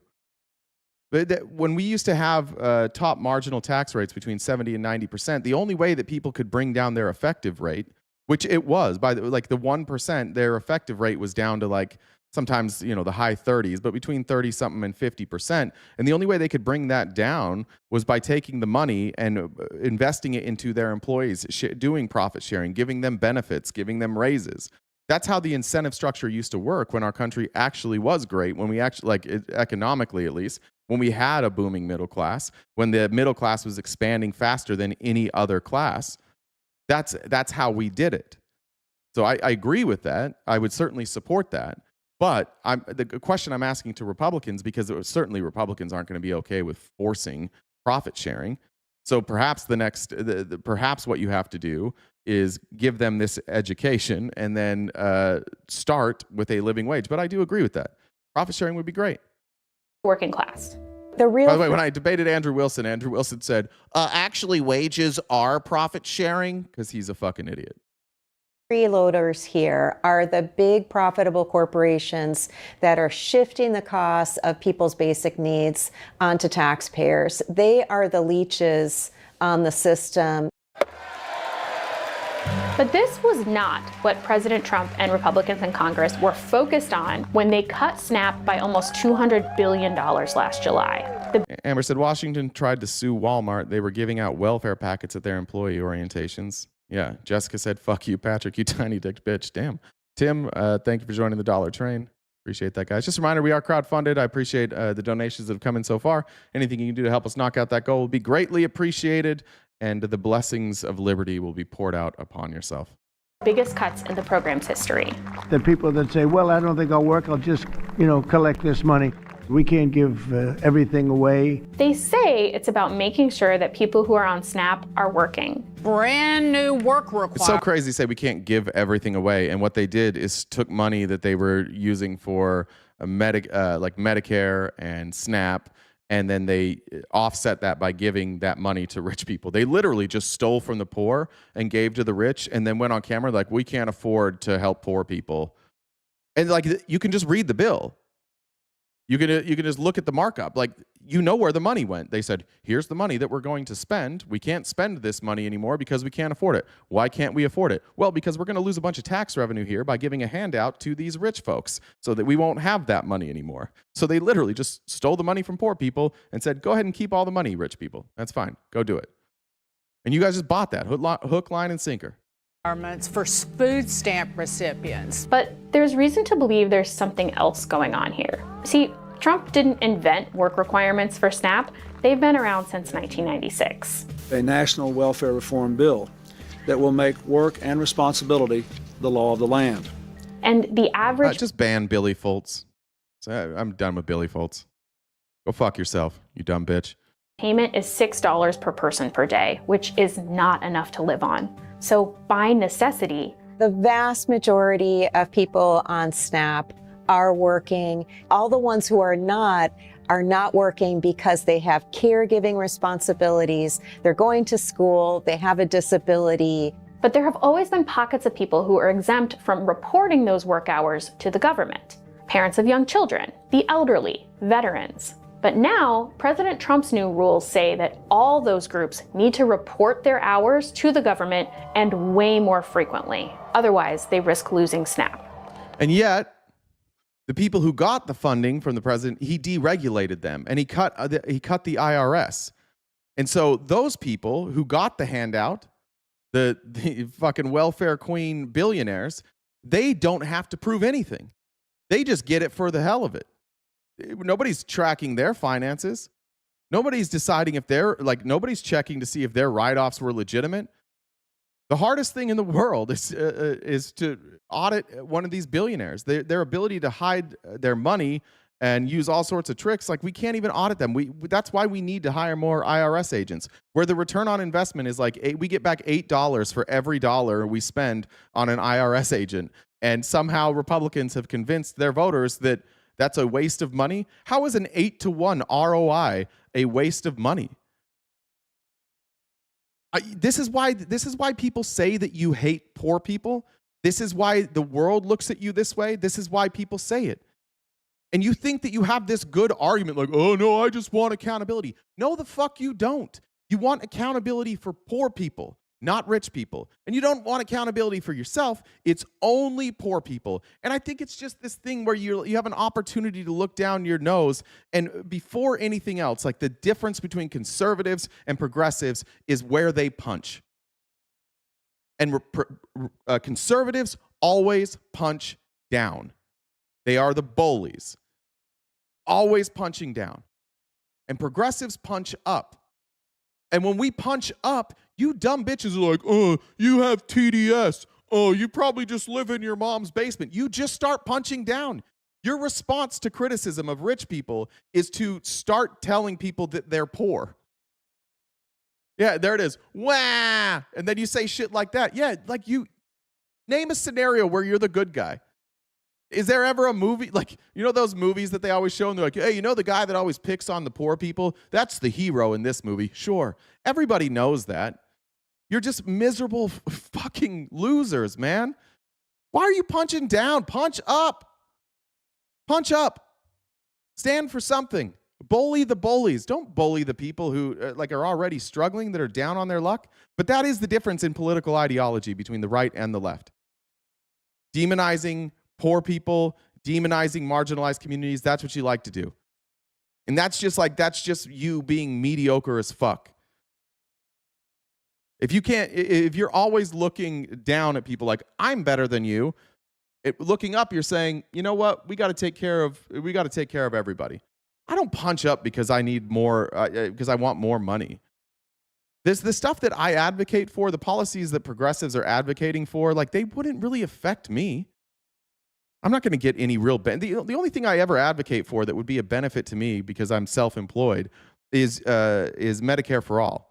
All the other stuff that we're advocating for is just simply saying, like, you need to we should take care of the poor. We should do everything we can to eliminate that class. And by eliminate, I mean, like, lift that class out of poverty. Nobody likes being on government assistance. It's not a fun thing. You're shamed.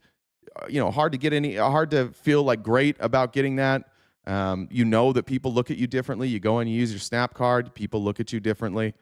You go in, you're using state insurance, people look at you differently because people are judgmental. Nobody wants to do that. Elevate people. But Republicans are just like, elevate yourself. And then they vote for shit that makes it harder to elevate yourself. It's harder to go to college. It's harder to go to trade school. It's harder to find a job that can pay you a living wage. There's a limited amount of jobs, like, where, especially if you live in a small town. Like, let's say you live in a town of 20,000 people. There's a very limited amount of good paying jobs in a town like that. Stop advocating that the richest people get to make even more money. They should get more. Poor people are bad. It doesn't benefit you. You get no benefit by supporting Republicans. I'll stop for a second. I'll watch the chat while this is going, but tell me a benefit that one thing Republicans have done that has expanded the middle class. And you can use both Trump administrations. You can be stuck on the phone for up to 2 hours, and then it takes about a half an hour to do the interview itself. They just really want to know every aspect of your life. Imagine having to call up your cell phone company once a month, sit on hold for 2 hours just to tell them how many calls you made and how many texts you got. And imagine if you don't do this, there's no cell service next. Deregulation, tax breaks. You're just saying none of those expanded the middle class. The middle class has shrunk under the Trump administration, both of them. You're saying things that you think expand the middle class, but they don't, because the middle class is shrinking. The middle class has never been in more debt. Have you ever looked at the economic impact of any of these things? Or do you just it's like an ideology. If we cut taxes, that's good. And then you just leave it at that. 6 months and nothing you can do about it. The real goal here is just to bury people in paperwork. We're looking at something like 4 million people probably losing access to this critical benefit in the coming years. Mr. Frost, he's complaining about billionaires, but the billionaires are Democrat. Ironic, isn't it? Two things. One, that's not true. There's billionaires that are Democrat and Republican. And two, I'm not a Democrat. Fuck the Democrats. This isn't even a right or left issue, or like a Democrat or Republican issue. There's a lot of conservatives that are Democrats that think just like you do, and fuck all of those people too. I could give a fuck about the Democrats. What I can tell you is that we don't have progressives are not billionaires. They wouldn't be billionaires. I saw a stat that said yesterday that what was what's Bezos's ex-wife's name again? I'm so bad with names. What's her name? Mackenzie. Yeah, Mackenzie Bezos. This year, Mackenzie Bezos has given away more money than Jeff Bezos, Elon Musk, I think it was Bill Gates and one other billionaire combined for their entire life. They're not ethical people. They're not benefiting you. They hurt you. We've all been like, we all have relationships in our life where there's like somebody who's holding on to a person or a job or a religion or a group of friends that is hurting them. And it is like pulling teeth to get them to acknowledge that the pain that they're feeling is brought to them by that person. And you always seem like, no, it's me. I can fix it. I'm not going to blame everybody else for my problems. And you're like, yeah, that's fine. But fixing it means removing the fucking problem. And that's what conservatives are like. They're like, yeah, it's a cancer for sure. Yeah, it fucks us all up. But you should just get on a bus and go get a job in a different city. No, remove the cancer. The cancer follows you. It goes everywhere. It affects everything. You can't ignore this problem. You can't pull yourself up by your bootstraps and fix this problem. That's why wealth inequality keeps getting worse and worse and worse. It's not a laziness thing. And while you talk about poor people, yes, there's a lot of people who have been impoverished their whole life, and they kind of just eventually like, fuck it. It is what it is. I'm going to work 28 hours because that's what they'll give me. I'll have to use, government assistance. Fuck it. What else am I going to do? And you guys you have the exact same ideology. Fuck it. What are we going to do? I'm okay, so I'll just demonize the poor people. Never fix it. Let's not fix it. Let's just keep blaming poor people. I think it is Mackenzie Scott. Did she change her name back from Bezos to Scott? Thank you. A way to try to get people to give up and get off so the money can be saved. That's my opinion. Which begs the question, money saved for what exactly? This cuts to SNAP are part of a bigger package that was about continuing to give huge tax cuts to big corporations and the wealthy. And to offset the cost of that, that's why they're shrinking these social programs for the poorest people. But under the guise of we need to get Americans back to work. Clearly, they've looked at the polling on these issues and know how deeply unpopular it is to cut programs for the poor in order to give tax cuts for the rich. And here's what's so sneaky about this. Here's their tell. Out of concern about how that might affect people's voting in November 2026, they moved the deadline so that the deepest, most painful cuts will occur after people have cast their votes. What would you say to, Thanks for the gifted subs, Nightcrawler. Appreciate that. Politicians or whatever who are like, we need to get people off of SNAP. We need to cut this because people are depending on it too much. I think they actually need to take a walk in someone else's shoes that's actually struggling so they can see how they live. Not just for a couple of hours, not just for a day, do it for a week. And you tell me how you like it. What do you think they would discover if they did that? That they need to start making changes and actually start helping the working people instead of helping the rich get richer. If you actually paid everybody a livable wage, and cut down cost of living, then nobody would need it. I work. I still can't afford to eat without it. So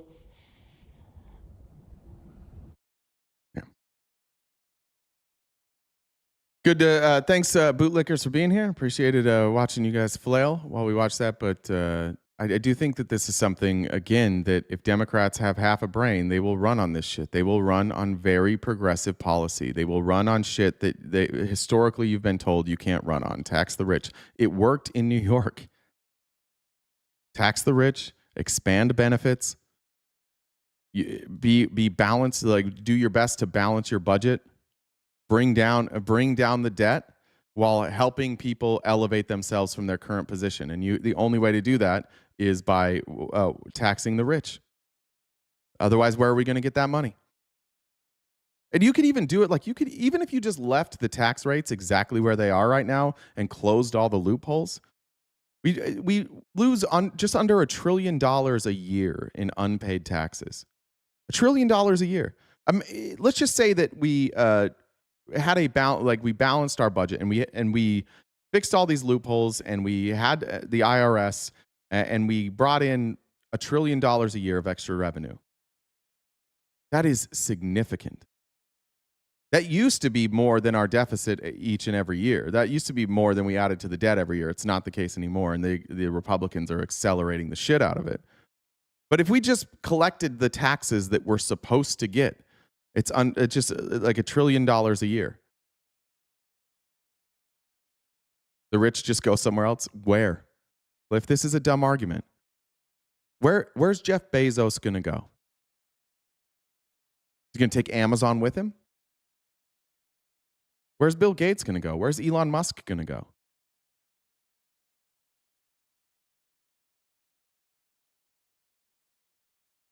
What happens if they go? What happens? So let's say Elon Musk moves to Israel. Then what?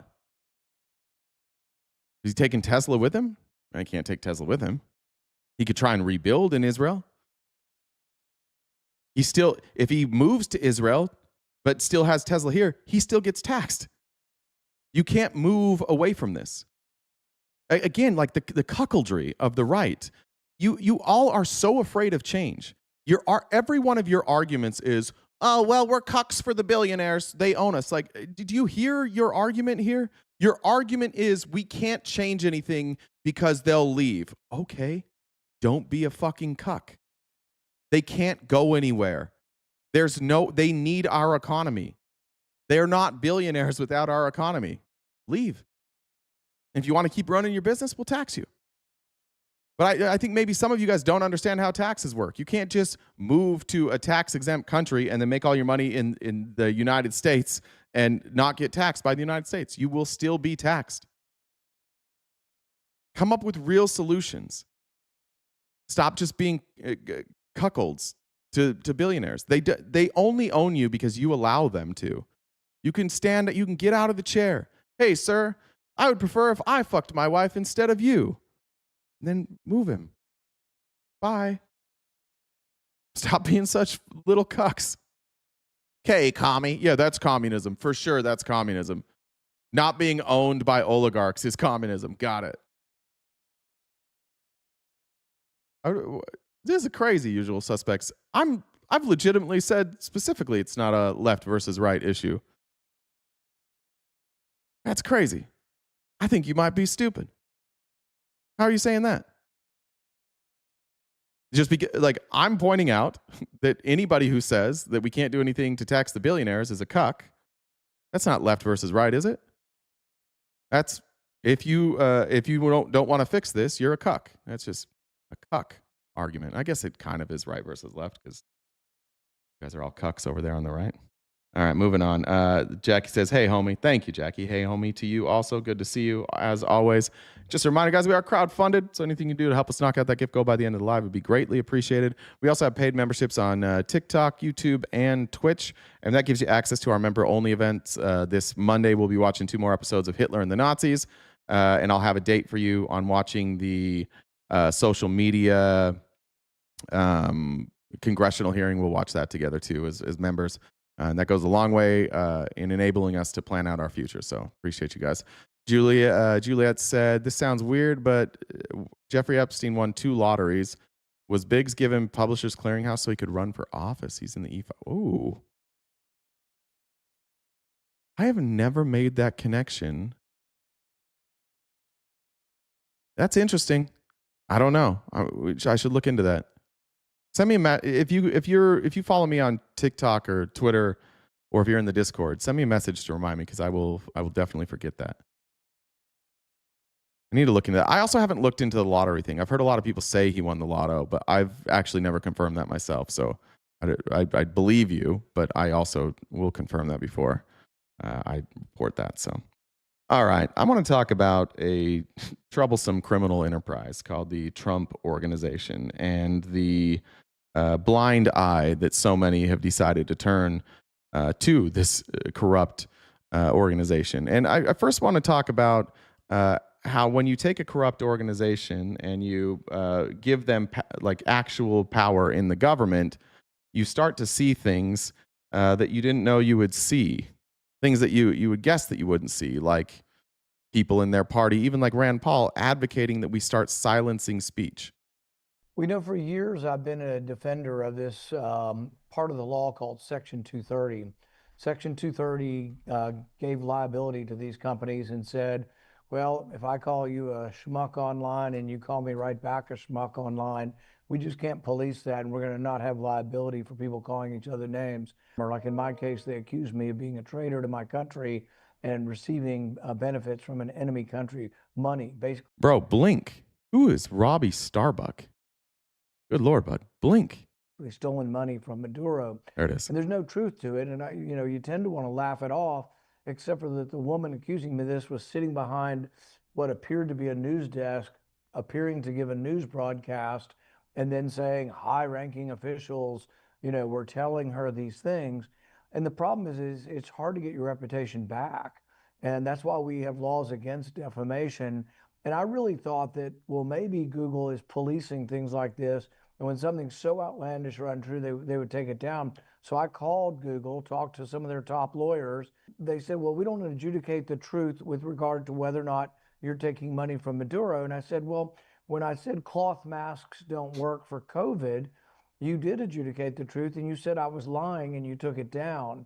So they selectively do adjudicate the truth. They're not being honest when they say, well, we're not going to determine whether something's true or false. Now, my case is probably not as bad as yours, because I actually never thought to do the AI engine before, I announced that I might sue them, or that we tried to get the woman who's defaming me to take it down. But your case, I think, is much stronger because they're actually creating content. But I would say that their argument that they have liability protection from this Section 230 kind of goes out the window, because they're not hosting content, they're creating the content. William said, maybe we should look at what we're spending instead of demanding more for the rich. We should do both. We're not demanding, by the way, we're not demanding more for the rich. We're saying follow the fucking law. Pay what you're supposed to. If you've been listening, I said you could keep the tax rates exactly where they are if you just collected the taxes that they actually owe. And in order to do that, because they're all lying scumbags who write our tax law and know every fucking loophole and know that if it's convoluted enough, no IRS agent is going to be able to figure it out, we have to hire teams to go after those complex tax strategies. So we just want them to pay their fair share. Without billionaires, you wouldn't be on here streaming. Yeah, fuck you. Jesus Christ, you cuck. Immediately just becomes a cuck. They do everything for us. I would be here. You know who wasn't? None of the billionaires were billionaires when they started these companies. YouTube wasn't started by a billionaire. Google wasn't started by a billionaire. Tesla wasn't started by a billionaire. PayPal wasn't started by a billionaire. Microsoft wasn't. None of them were billionaires. Like, Jesus fucking Christ. And none of them, like, they all started their business. What are you talking about? They became billionaires because of their business. They could have profit shared. Mark Zuckerberg could own 1% of his company. Everybody that works at Facebook could be profit sharing. He could be worth $10 million, and Facebook, probably one, would still exist, but two, probably wouldn't be so fucked with ad revenue. We wouldn't have to see ads on every goddamn thing we do because they don't need more money. They are billionaires because they created something and then they extract all the wealth from that while they don't do any of the work. Everything that exists in this country that you think is because of the billionaires started with somebody who was not a billionaire. That logic doesn't make any fucking sense. Get out of the cuck chair. Got to get out. Oh, my wife wouldn't come if it wasn't for all these guys I was paying to fuck her. Take a class. Take a Blue Chew. It's a good reminder here. Blue Chew's here. Like, nobody's as soft as a conservative. Ladies, you know what I'm talking about. Those conservative men are soft as shit. That's why every time you go to a conservative podcast, it's like, and now to our sponsor, Blue Chew. Your dick can work again. You don't have to scream at women when your dick doesn't work. This'll fix it. Google's free. It'll show you where the clitoris is. It'll teach you some tricks to last longer. You can do Kegels. You can work on your mind. You can take your mind other places. You learn to clench. Learn to use your back or your legs a little bit more. Use other muscles to create motion. There's all sorts of things you could do. But you don't have to just sit there and be like, keep fucking my wife. I appreciate it. Why do I refer to perverted sex terms on here? Because I think it's funny. What's perverted about any of that? Are you uncomfortable with me saying clitoris? Does that make you uncomfortable? Why do you talk about sex? I'm uncomfortable with that. I'm trying to help you please your partner if you've got one. That's all I'm trying to do. And if you do that, perhaps you'll have a healthier relationship with yourself, and you'll love yourself, and you'll look at yourself as valuable, and then you'll look at other people who just steal labor to become billionaires, and you go, you know what? Perhaps that person has no more real value than I do. They just get to use everybody else's labor to have value. I'm just trying to help you love yourselves, conservatives. And when you start to love yourself in this way, you start to view people differently. And I'm out here doing the Lord's work.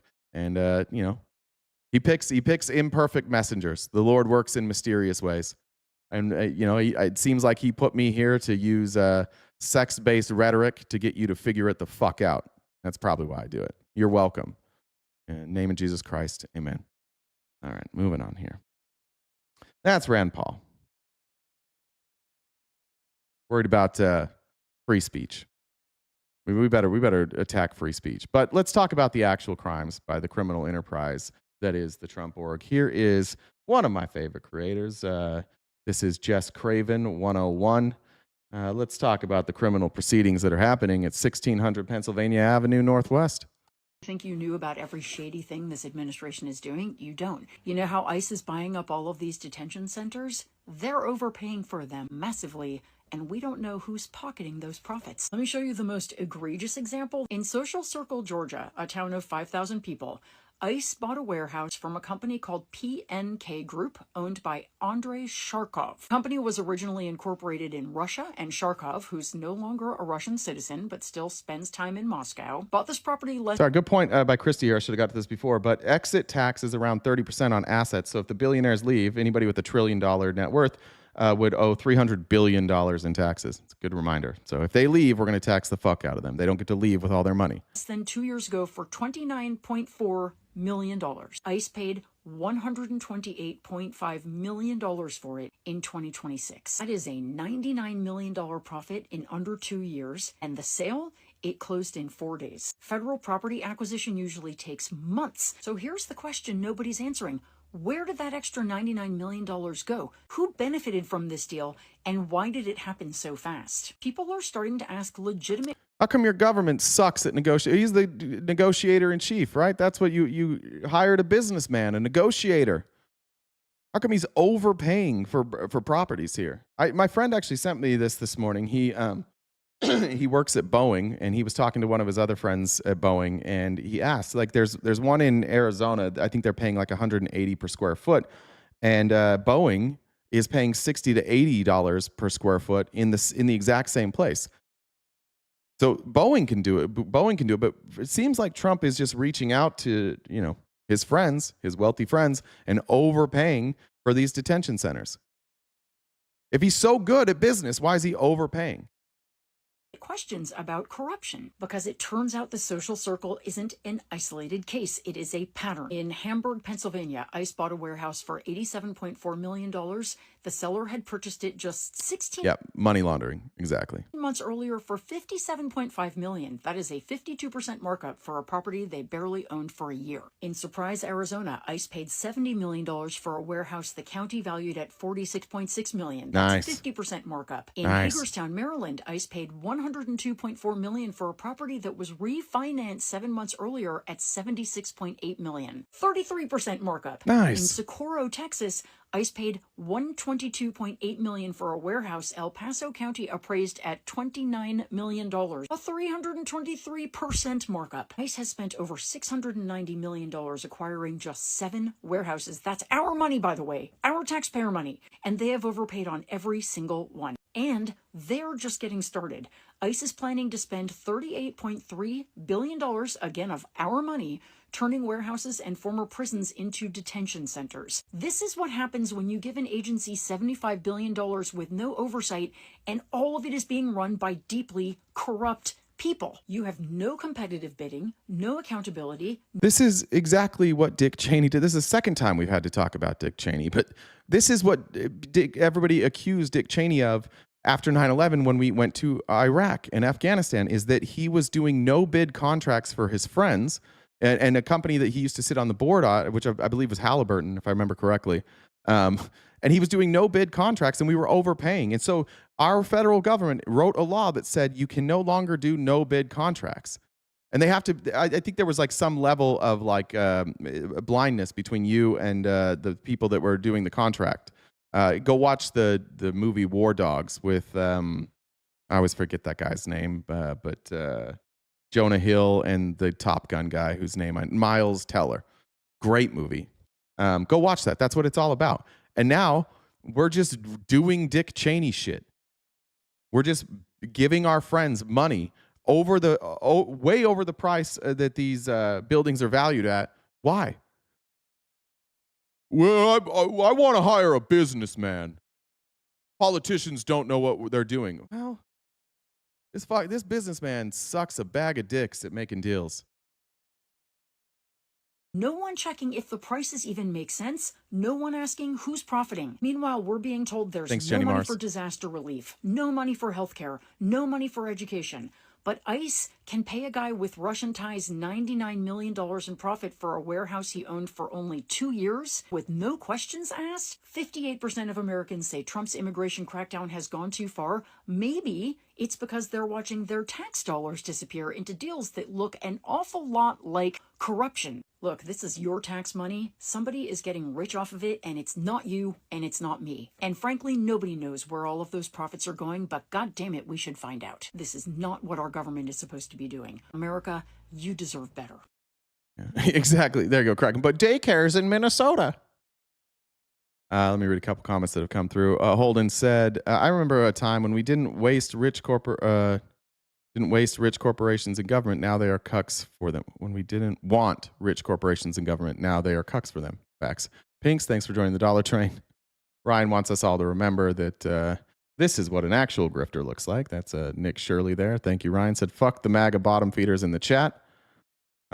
Damien said, I'm an Uber driver in Arizona. Just gave a ride to a guy from Iowa who's a farmer. He lost $200,000 last year due to tariffs. Sounds like he probably will still vote Republican. Jesus Christ.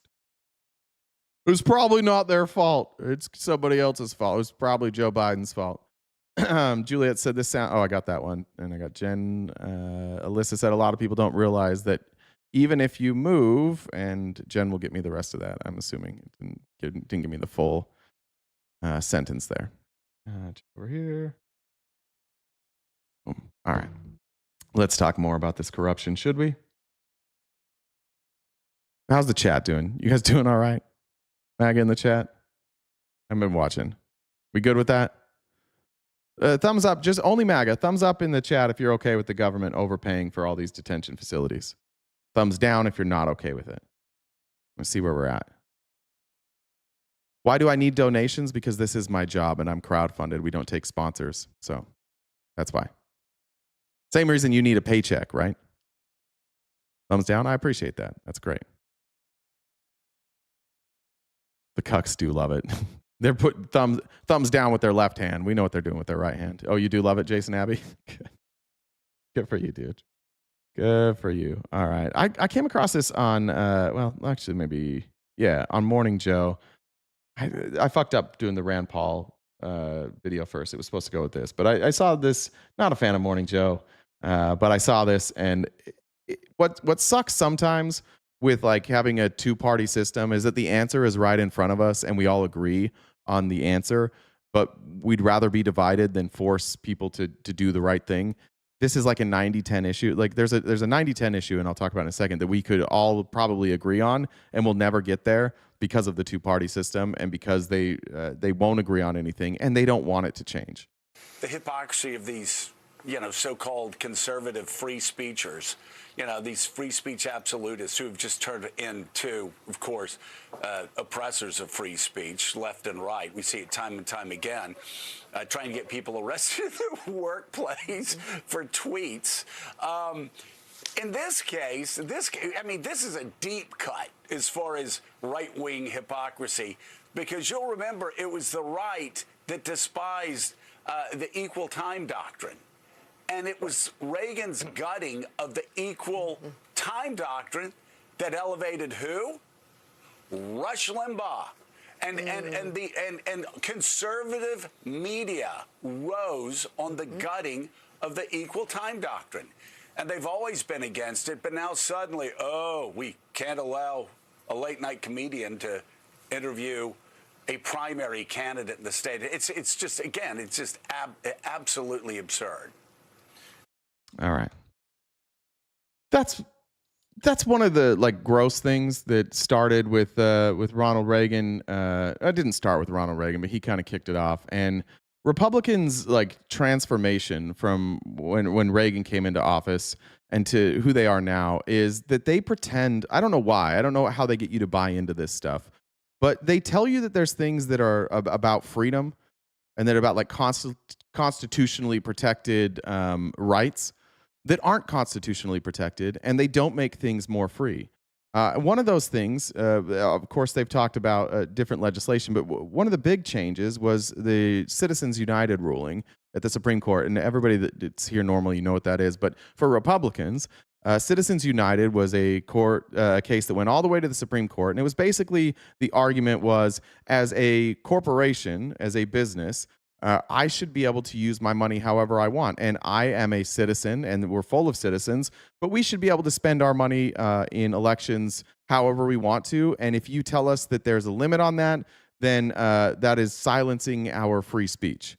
And the Supreme Court, a conservative Supreme Court, ultimately ruled, yeah, that's true. We got to do that. And look what happened after. This is the total percentage of billionaires' contributions before and after Citizens United.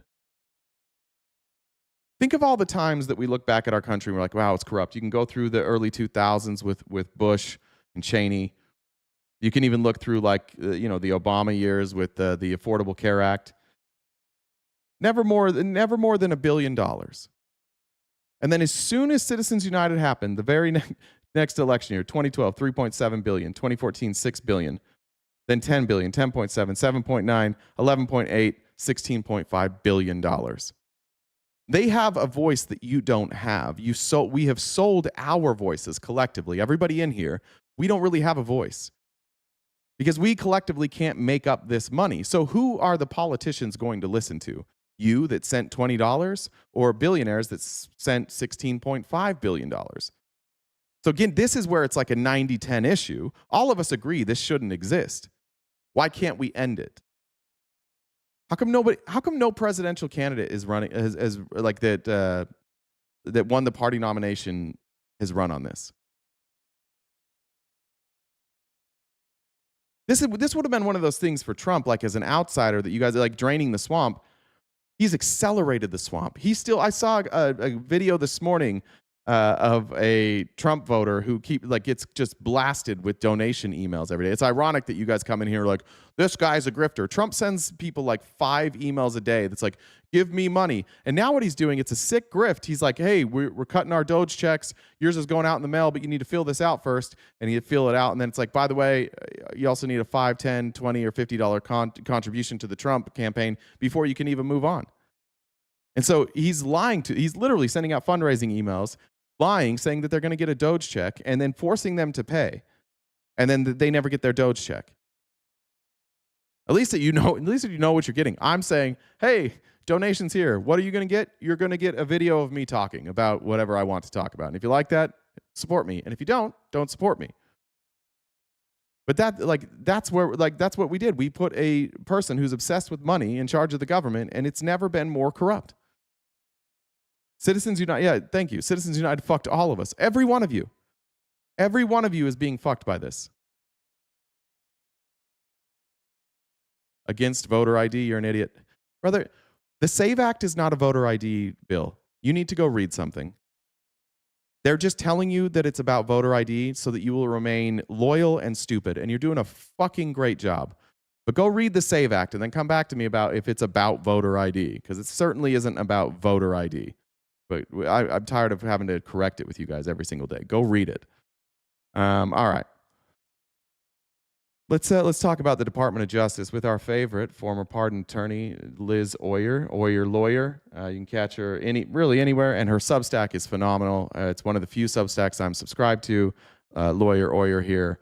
The corruption at the DOJ is obvious, and this I think perhaps is one of those. When I was talking earlier about how this feels kind of sometimes like a simulation, and how there's so much obvious corruption that it's almost like Republicans, it's because it's in front of their face, they're like, oh, I'm used to corruption being hidden. And so they don't recognize it as corruption because it's just there.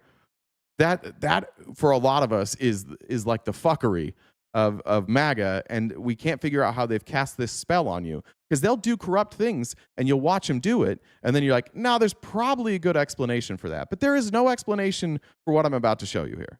Hey, everybody. You know who's been doing really well since Pam Bondi became the Attorney General? Brad Bondi, Pam's brother. I'm Liz Oyer, the former pardon attorney for the Department of Justice. Brad Bondi leads the investigation and white-collar defense practice at the law firm Paul Hastings. He represents clients facing investigation or prosecution by the Department of Justice. Having his sister at the top of that organization has been great for Brad's clients. Let me give you some examples. This is Carolina Amnesty. She was an elected official in Florida who the Justice Department charged with taking over $100,000 in fraudulent COVID-19 relief funds, which supposedly DOJ is cracking down on. But Carolina Amnesty had the bright idea to hire Brad Bondi right after his sister was named Attorney General. Oh, he must be a great lawyer.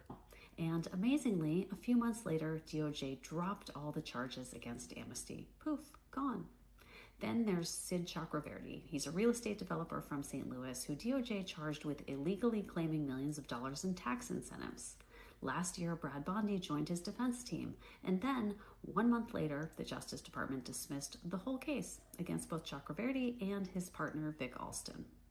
Then there's Trevor Milton, another client of Brad Bondi's. Milton was convicted of a massive fraud scheme, and DOJ was seeking over $600 million in restitution. I have 3 friends that collectively lost $20 million with Trevor Milton. All 3 Trump voters, by the way. All 3 probably going to vote for him again. I don't know how he got this hold on all of you, but your willingness to hurt yourselves and make your lives more difficult to continue to support this man is fucking baffling. This is obviously corrupt. For his victims. But then, before any of that money was paid Sorry, vote Republican again, not Trump again. Thank you. back, Milton got a pardon from Donald Trump. The pardon wiped out years of work by career prosecutors to get accountability for Milton's victims. Brad Bondi is also representing the International Association of... Is that your comment? You're right. You don't know and never will. Good one? Or I don't know. I don't know if you're like, if you're on the right and you just said that, that's a wild thing to say. That I'm right, that he has a hold over you, so you vote against your best interests, and I won't understand. And you're like, yeah, you're right. We do vote against our interests. I don't. Is that shit talk? What was that? That was weird. Yeah, dude, that's right. We don't care about ourselves. We only love Trump. Of cruise lines in a lawsuit against the state of Hawaii. The cruise lines are challenging a new tourism tax on ships that stop in Hawaii. And guess what? The Justice Department has now intervened in the lawsuit on behalf of the cruise lines. In other words, DOJ is helping Brad Bondi's clients to win their Perhaps if you cared with Hunter's money bags, we'd care what you're saying right now. The Department of Justice investigated Hunter Biden. He pled guilty. What are you talking about? There's no investigation here. Hunter Biden pled guilty. There was open investigations the entire time. What are you talking about? You can't all be this dumb. It can't be all of you. You can't all just like live in this alternate reality. There's got to be somebody in your midst that's like, guys, I know this is going to bother you, but we got to start reading some shit.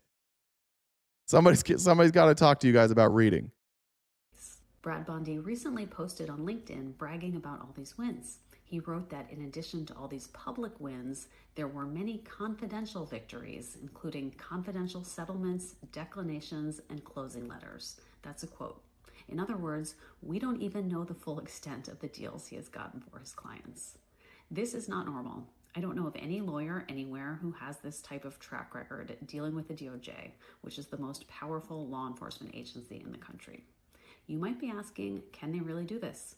Well, there are rules and regulations that prohibit preferential treatment and conflicts of interest. But last year, Pam Bondi fired the person who enforces those rules. Oh, okay. Yeah, no, nothing to see here. What about the enforcement arm? We'll just fire him. We'll just fire him. We're not going to investigate anybody. DOJ now has no ethics director, no professional responsibility director, and no inspector general. So basically no one to police the corruption. But don't worry, I am keeping tabs on all of it. And together we will demand accountability. All right. Ash said, donating towards your fake job, you loser. Thank you. Appreciate that. Belchy said, that's what makes the show great. Many small individual supporters, not some rich guy or entity pushing their flavor of propaganda. Thank you. If you, or it's what they hate. MAGA hates any sort of free thinking. Anything outside of just repeating what Donald Trump says is not their favorite activity. All right. Perhaps Pam Bondi became the attorney general for a reason. Perhaps Donald Trump knew that he could profit off of Pam Bondi and her willingness to just ignore the law, because perhaps Donald Trump has a history with Pam Bondi. Pam Bondi, in her own words tonight, like you've never seen her before, answering tough questions about the... Rooster, I would ask you, we're going to do this. All right, Rooster, what is the thing that the left hates that is true? He's going to talk about trans people. He's going to talk about trans people. Go ahead, Rooster. I think they can't hear I don't think they can hear whispering. I think there's something about roosters. They don't have like good hearing. Go ahead, Rooster. What is it that the left hates that is true?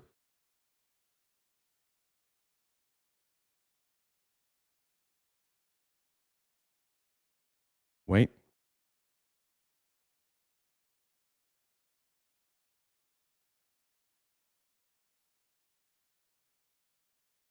Guy, give him a little time. It's hard. One finger typing takes a minute. I do need to get like the Jeopardy TikTok.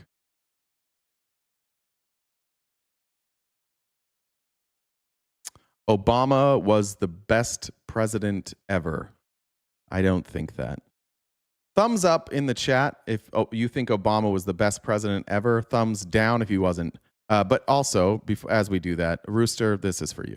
At no point in your rambling, incoherent response were you even close to anything that could be considered a rational thought.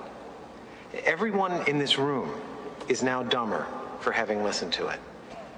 I award you no points and may God have mercy on your soul. Leslie says, thank you, Jay and Jen. I think I see a handful of thumbs up. I do think that that's crazy. I just got to be honest. I think it's crazy to say that you think Obama's the best president ever.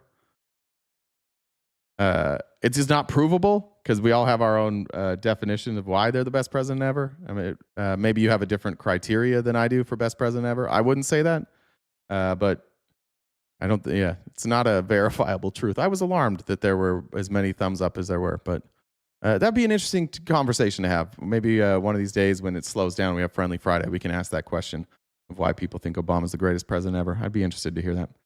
All right, but Rooster, that was silly, bud. That was really silly. I asked about like truths, things that are true. You can't just, that was just your opinion.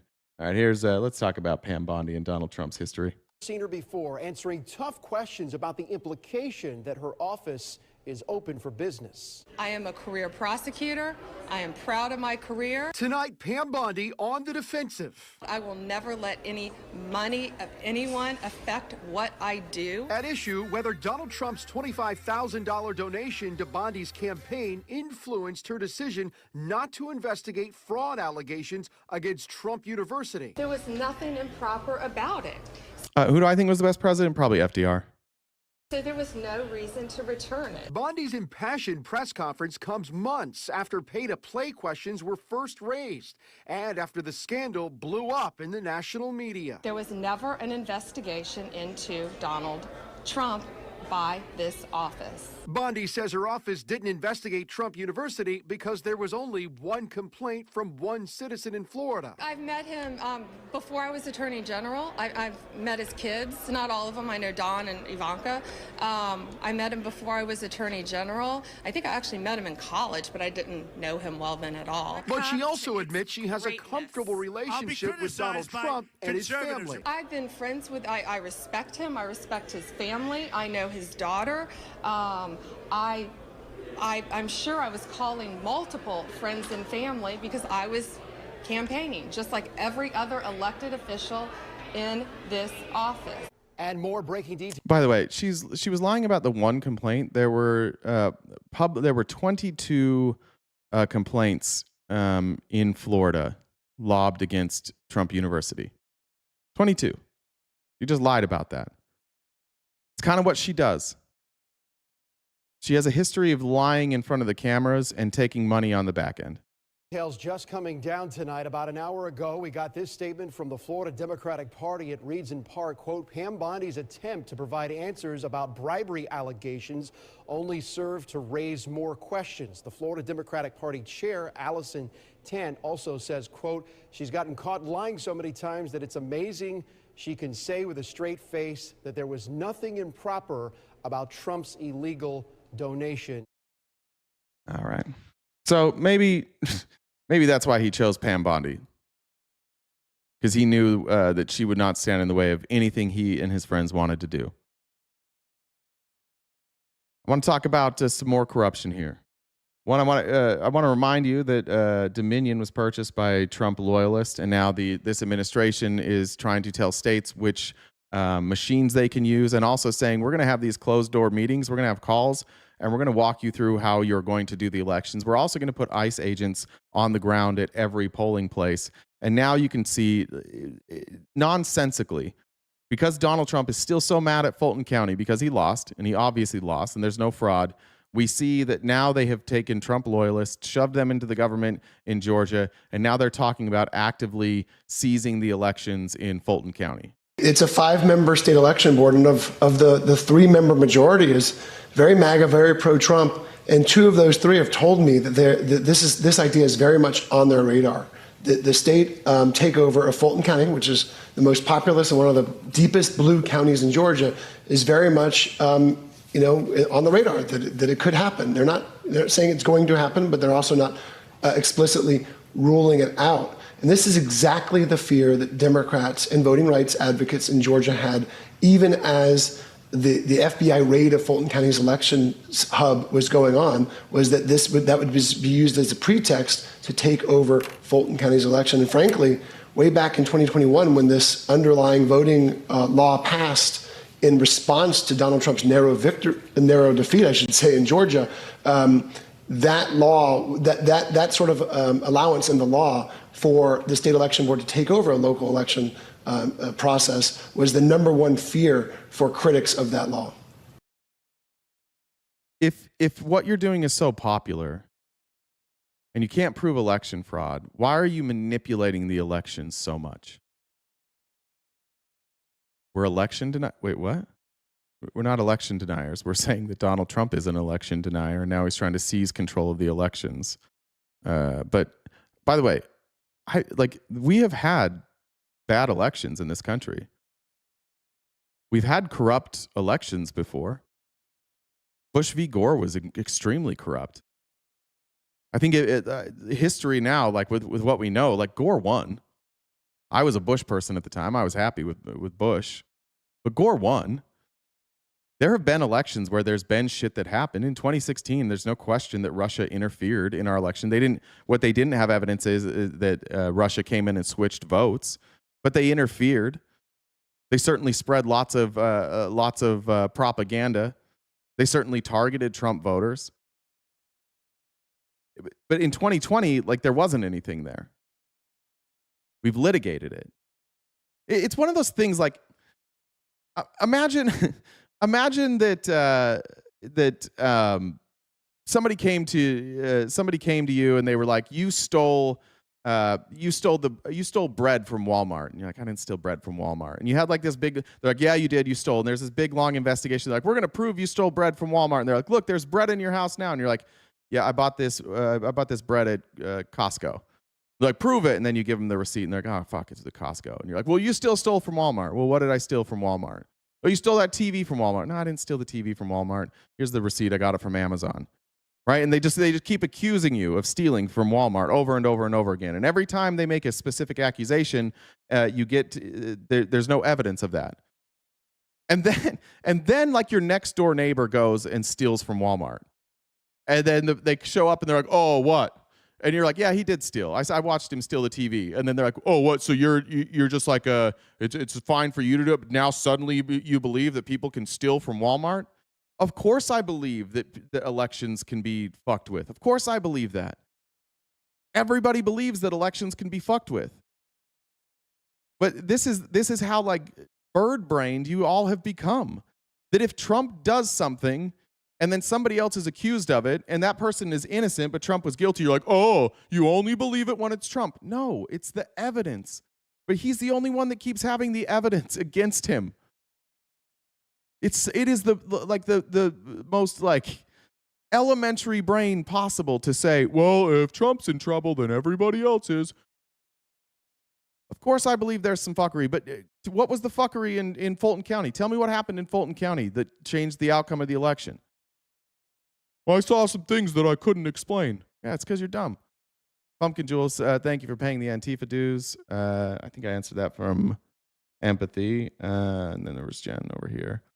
Amber said, in 2025, trade deficit in goods reached record high. The trade deficit, the amount by which imports exceeds exports, was $90 billion, down from $903 billion in 2024. The trade deficit grew sharply at the end of the year, rising 32.6% in December as imports rose and exports fell. Great job. Great job, Trump. Took care of those trade deficits. And then this guy Fox says the Dow has been down below 50,000 ever since Pam Bondi said that. Bummer for those of you with money in the stock market, but kind of fun to see. Fake ballots. What fake ballots? Where are the fake ballots? Soros money and 315,000 uncertified ballots were counted in Fulton County. Guys, how many days do you think we have to do this? That's not true. It was the printouts. The printouts of the ballots were not signed. That's it. They did an audit. The ballots were real. It's just that there's a printout that comes from the tabulators and it wasn't signed.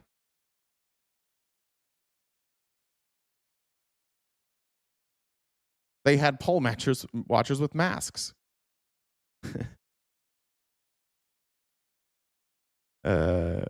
30,000 unregistered. You don't even get your numbers right. Yeah, just Google this shit. Just Google it before you say dumb shit. No, none of that is true. Just look it up. I don't want to look it up because Google is woke too. Every time I look up something that Trump tells me is true, the woke internet tells me that it's not, and that's how I know that it's actually true. You're in a fucking cult. You got to be better than that. I'm moving on. This just made me laugh. I don't know is this person's name Sunshine? I think this person's name on Fox News is Sunshine. I'm not sure. I couldn't find her name, but in the tweet it said Sunshine. This is the most this is more dear leader shit. I would be uncomfortable if anybody that in the Democratic Party spoke about Joe Biden or Obama or Harris or anybody in the way that they speak about Donald Trump here. Was being really cute. He said, the president's a toddler who gets too much screen time. True. If I wanted to watch a toddler who gets too much screen time, I would turn on Stephen Colbert's show. But like millions of Americans, I don't. And the reality, I think, here is... Why is it he likes to criticize, like you criticize him for calling Trump a toddler, and then you're like, you're a toddler. We just did I'm rubber, you're glue. Why do you care about this? Why is there a Fox News segment on the fact that Stephen Colbert said mean things to Donald Trump? How is this fucking news? How is this a segment? Why is this your whole media apparatus is just like deep throating Donald Trump? Which is crazy because you don't have to deep throat him. Like it's not even going to hit the back of your throat.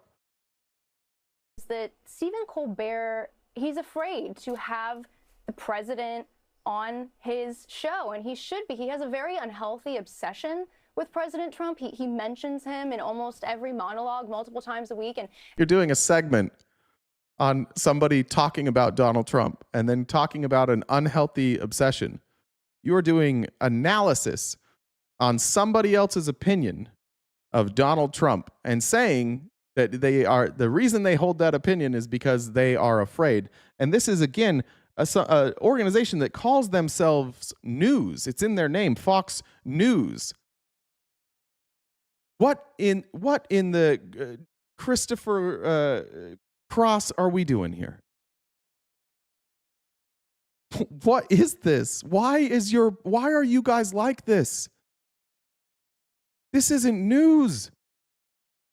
And he has conditioned his audience. Yeah, that's true. Fair enough. I'm an idiot for doing analysis of analysis. I'm being petty, but I at least admit it, right? I'm not pretending that this is like a serious news segment. That's fair criticism of me.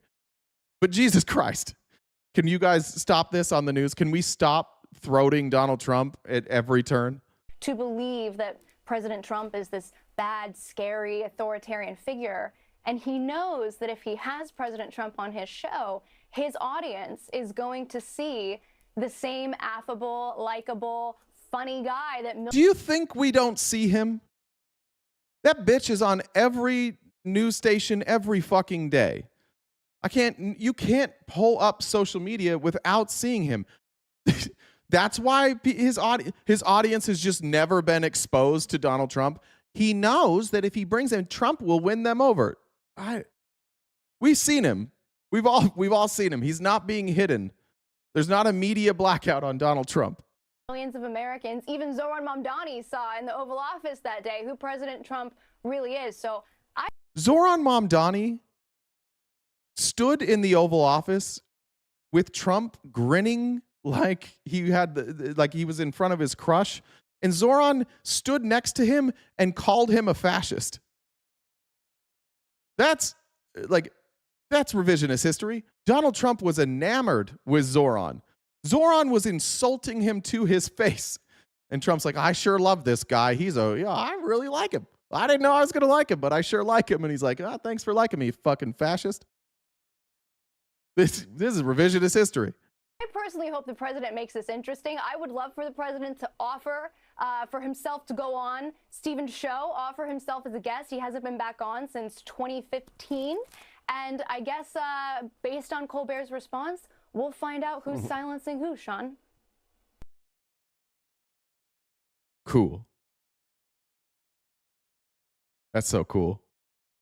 Casca said, "Fee for showing up to the stream late." Thank you. I love the late fee. Appreciate the honesty and the integrity there, because Lord knows I wouldn't know. Check here. I think I got all this. All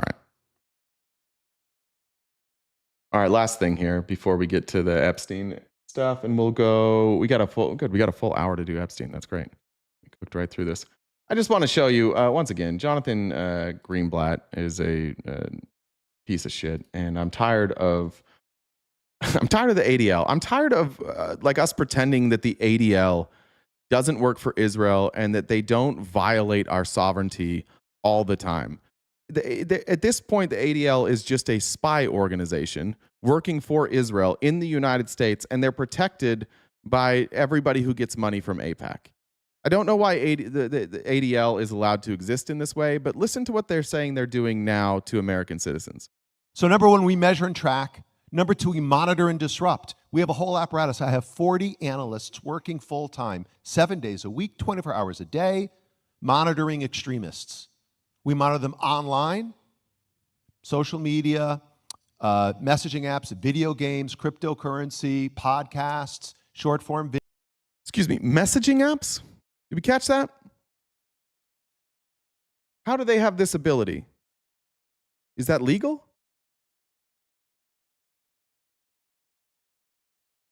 I understand if you're like monitoring their tweets. Let's go back to what they said again here. How is this allowed to exist? Messaging apps, video games, cryptocurrency, podcasts, short form. Video games? They're monitoring their like video game chat? They're monitoring their crypto transactions? Again, not a government entity here. This isn't our government doing this, which it would be problematic if it was our government, but this is the ADL, the Anti-Defamation League. And they're comfortable enough to just say this out loud. Video, Wikipedia, LLMs. We monitor these people and we share the intelligence with the FBI. You saw last month, you heard about the thing that happened at Wilshire Boulevard Temple. Our analysts investigated what happened. They said they were Koreatown for Palestine, this group of people. They weren't. Now's where we got even more fuckery here. Because we're about to find out that the ADL is actually doing the investigative work that the FBI is taking credit for. We were able to ascertain they were from a group called the Turtle Island Liberation Front. Turtle Island is how like left-wing activists refer to the United States. They don't call it America, they call it Turtle Island, like the Iranians call it the Zionist entity, right? They won't call it by its name. The Turtle Island Liberation Front, we gave them a whole dossier. What is Turtle Island Liberation Front? What are their ideas, their goals? Who are they? We identified the people who were in the synagogue. This was on Wednesday, December the 10th. On Monday, December the 15th, this is going to ring a bell. Kash Patel announced they cracked a terror ring where they arrested 4 people who were planning New Year's Eve bombings. Turtle Island Liberation Front.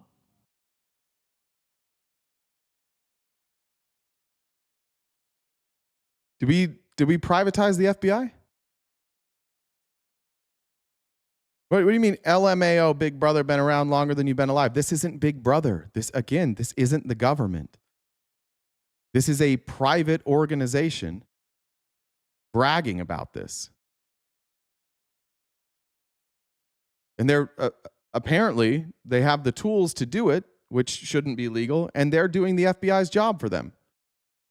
And the FBI is trotting out. That's why you have somebody like Kash Patel. No other FBI director would just sit around and do podcasts and let private companies do their job. At least one of the people I know for certain was in the building at Wilshire Boulevard Temple, vandalizing it and disrupting the event. So we're monitoring left-wing radicals like the DSA and the anti-war crazies and the pro-Palestine crazies. We're monitoring right-wing extremists like white supremacists, armed militia groups. We're monitoring political Islamists and Christian nationalists, all of them. And then we train. We're the largest trainer of law enforcement in America, extremism and hate. We train 20,000 officers every year. What? Why are they training our law enforcement? Yeah, this guy does hate Hassan. Fuck is going on here? It's crazy that they can just brag about that. Can he lower his eyebrow? All right, let's talk about Epstein. Here's a guy we haven't seen for a while, but I thought this was a good introduction, Lawrence O'Donnell. Now, this last part I really want to dig into. I want to try and lock in here. So we've got about an hour left. Looks like what's remaining. I got update what's remaining in the gift goal. If you guys could help us knock that out, great. I will try and just stop every 5 or 10 minutes on that. But if you could help us knock out the gift goal by the end of the live, that would be greatly appreciated. I do have a hard cutoff. I've got to go pick up my daughter. And so 1 hour, and I'm going to try and get through all this. So I'll try not to be too long-winded. But here is somebody who I haven't seen in a while, Lawrence O'Donnell, talking about there was a pretty brutal article in the New York Daily News about Trump and how painfully obvious it is to literally everybody outside of MAGA that this administration is actively covering up and covering for Jeffrey Epstein. Which now calls the Trump administration the most powerful crime syndicate in history, has always had strong reader support in the Queens neighborhood in New York, where Donald Trump grew up. The New York Daily News says, quote, Cash doesn't sit around. He uses millions in your tax money to fly him and his girlfriend on a private jet. That's a good point. Yeah. It is time to acknowledge what has become tragically obvious. The Trump administration is essentially acting as a massive criminal enterprise. It lies, steals, extorts, and murders, all while cloaked in the awesome authority of the state. It is on a crime spree that puts Al Capone to shame. This administration has murdered Rene Good and Alex Preddy, slandered them as domestic terrorists and assassins, and allowed their killers to walk free. Unleashed thousands of minimally trained ICE agents recruited with explicitly white supremacist messaging to inflict terror on people of color. Repeatedly violated the constitutional rights of citizens and non-citizens by arresting them for First Amendment protected speech, raiding their homes without judicial warrants and imprisoning them without due process, and killed dozens of civilians on the high seas solely on the unsubstantiated claim that they were drug runners, not that being drug runners would justify their summary executions without due process anyway. Released hundreds of imprisoned felons who brutally beat Capitol Police officers on January 6th. Converted the once independent Department of Justice into an instrument of personal retribution via the prosecution of cooked-up lawsuits against the president's enemies, threatened to seize the territory of a sovereign nation, a NATO ally no less, and declared that legislators should be executed for reminding military personnel of their duty to disobey illegal orders. It is difficult to comprehend the level of state-sponsored criminality we are witnessing because our country has never experienced anything like it. I don't know of any journalist ever has written like this, and it's everybody. And that's why I think for a lot of us, we can feel crazy at times because this is so painfully obvious. Every day, it's new corruption. Every day, it's new, just like, hey, we're going to do what the fuck we want, and we're going to cover for all of our friends. We're going to pardon people who commit crimes. We're going to commit financial crimes right in front of your face. We're going to create a deep state. We're not going to do anything for the middle class. And MAG's just like, good, huh? Good. Like you've all been hypnotized. I don't know how we got there. Just a number said, sorry, this is off topic, but I have looked in the oil crisis we're causing with Cuba. PBS report on it. Or have I? No, I have not. But send it to me. I'd love to see it. All right. I just want to show this, and we probably won't watch this whole thing. We're not going to have time. Sure. But We are looking around. mentioned yesterday that there was a closed-door deposition of Les Wexner, who gave Epstein his start. He's the Victoria's Secret guy, and the members of Congress went to do a closed-door session with him yesterday. And I just want to show a couple clips of what they said. This is halfway through. So this is halfway through their deposition with him. They came out, met with the press, and then they went back in. Well, first of all, thank you all for being here. My name is Robert Garcia. I am the ranking member, the lead Democrat on the Oversight Committee, and I'm here with many of our colleagues from the Oversight Committee. We're all going to make some, first of all, just give a couple overview. So we are right now in the middle of a deposition of Mr. Les Wexner. We are doing the deposition at his estate here. Right now, we have now about 2 hours into that deposition. We are on a break, and we will be going back into the deposition for the rest of the afternoon. So to be very clear, we'll be providing an update now, but there are many, many questions that we have to ask of Mr. Wexner that are important to our investigation. And so that questioning will happen throughout the day as this day moves forward.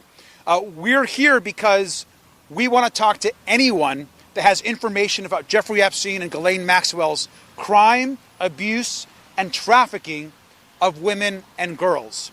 Thank you, Susan.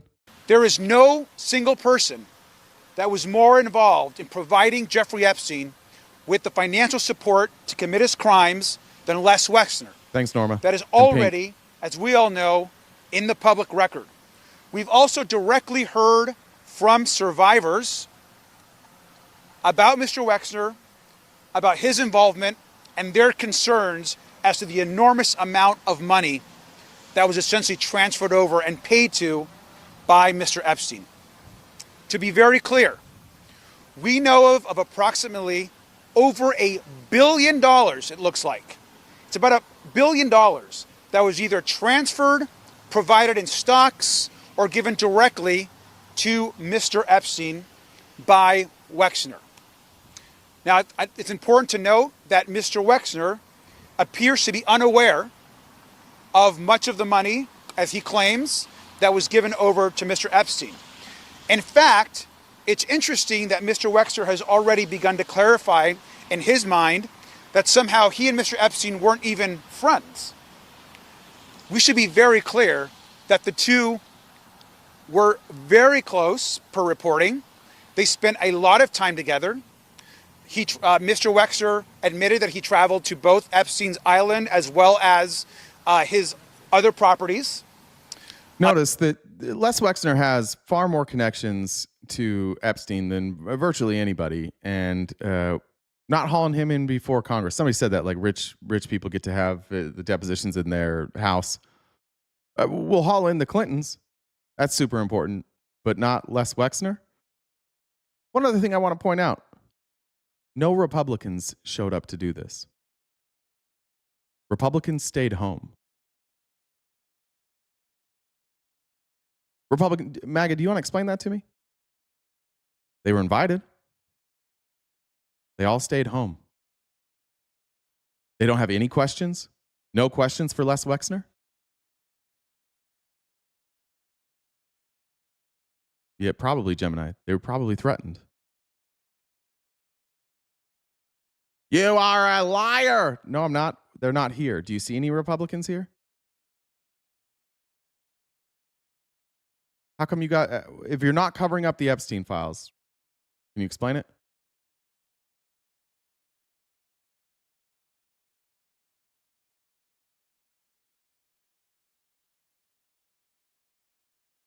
Everybody in the world sees the Republican Party for what they are.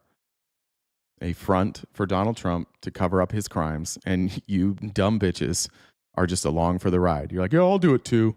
It's fine. Tanya said Antifa dues plus late fees. Thank you very much. Pink said someone in Meridian, Idaho stole an ambulance and drove it into a building being leased by DHS this morning.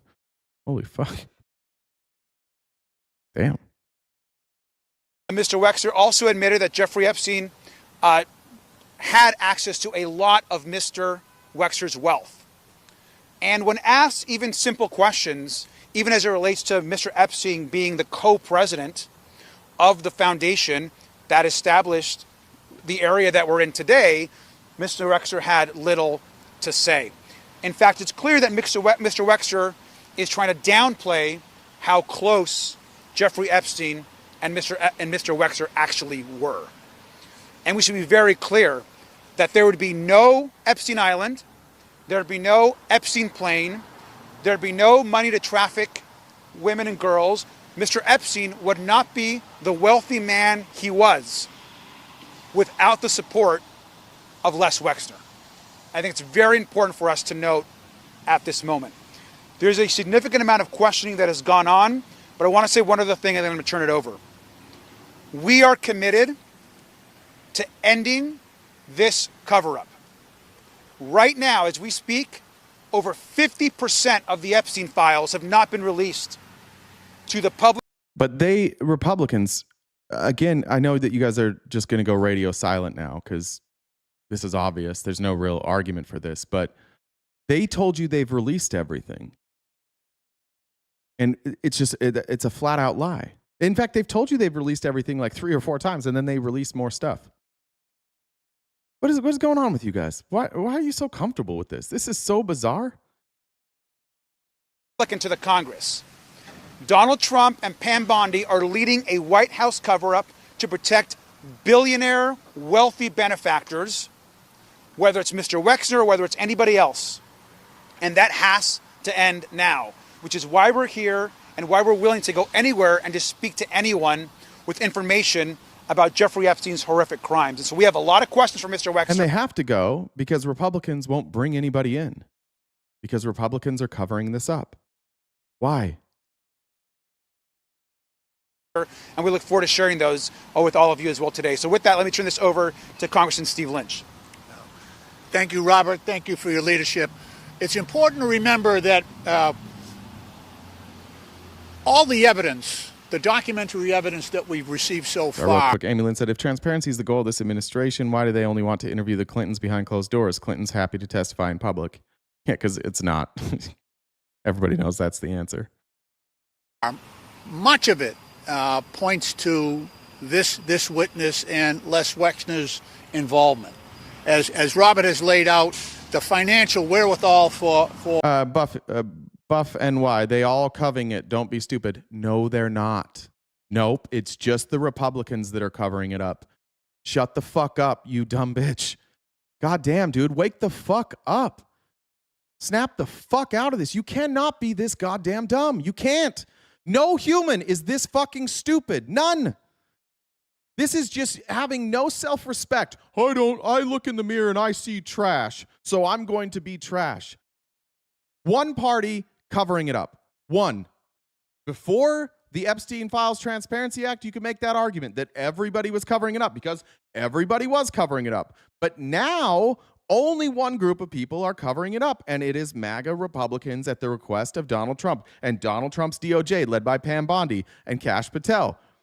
You don't get to play whataboutism. You don't get to play both sides. That's over. That's in the past. Both sides were covering it up. Now it's one side, and one side only. There is not a single solitary Democrat that is attempting to cover any of this up. Not one. They have voted unanimously over and over again for transparency, and the only reason it took so long is because Republicans wouldn't vote for it. You don't get to have that opinion.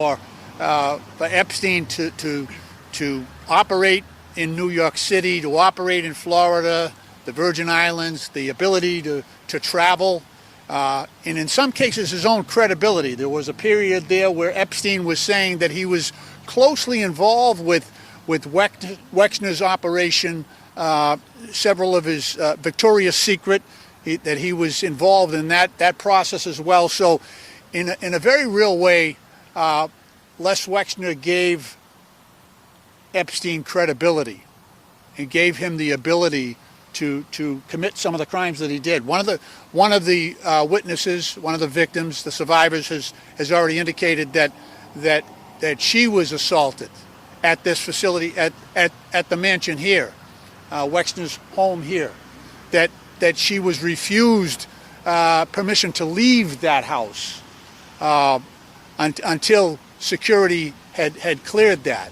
she was kept there for several hours.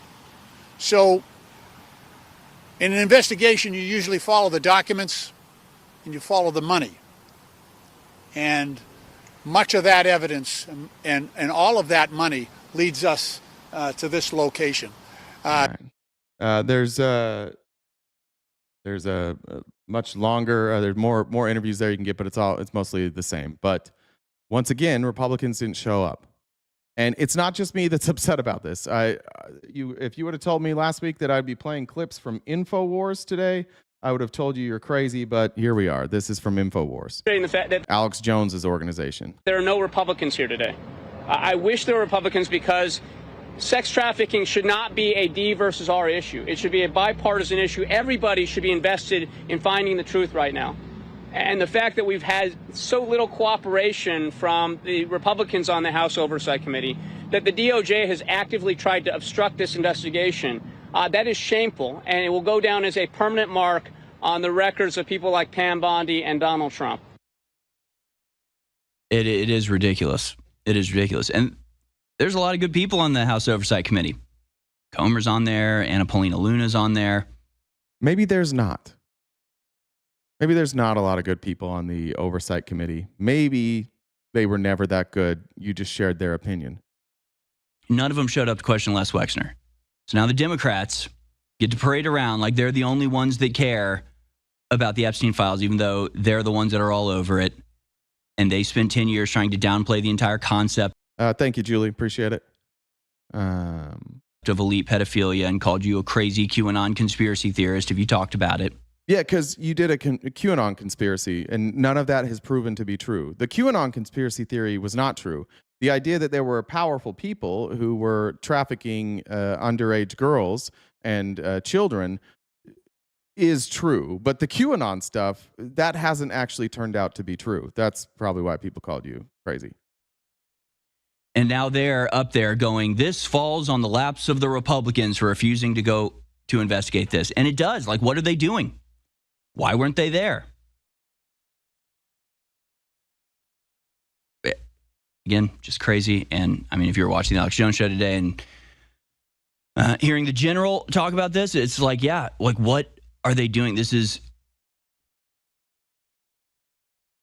it really is beyond ridiculous. Jasmine Crockett, she was there. She's making hay out of this. Yeah, imagine that. She's using this to progress her political career.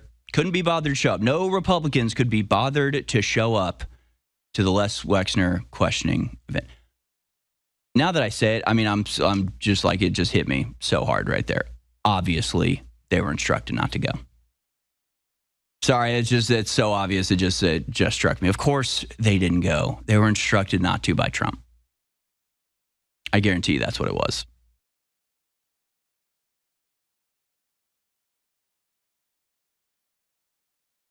Duh, right? Fucking duh.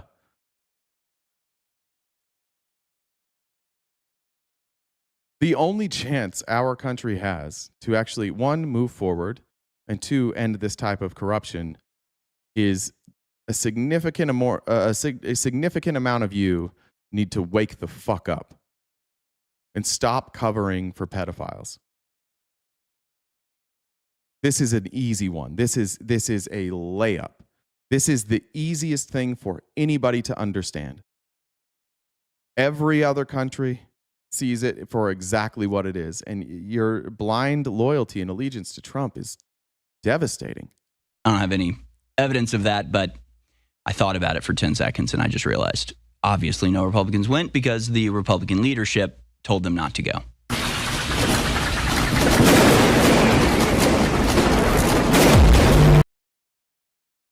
Why you got so aggressive with your outros? Reminded me of being on Raging Tomato.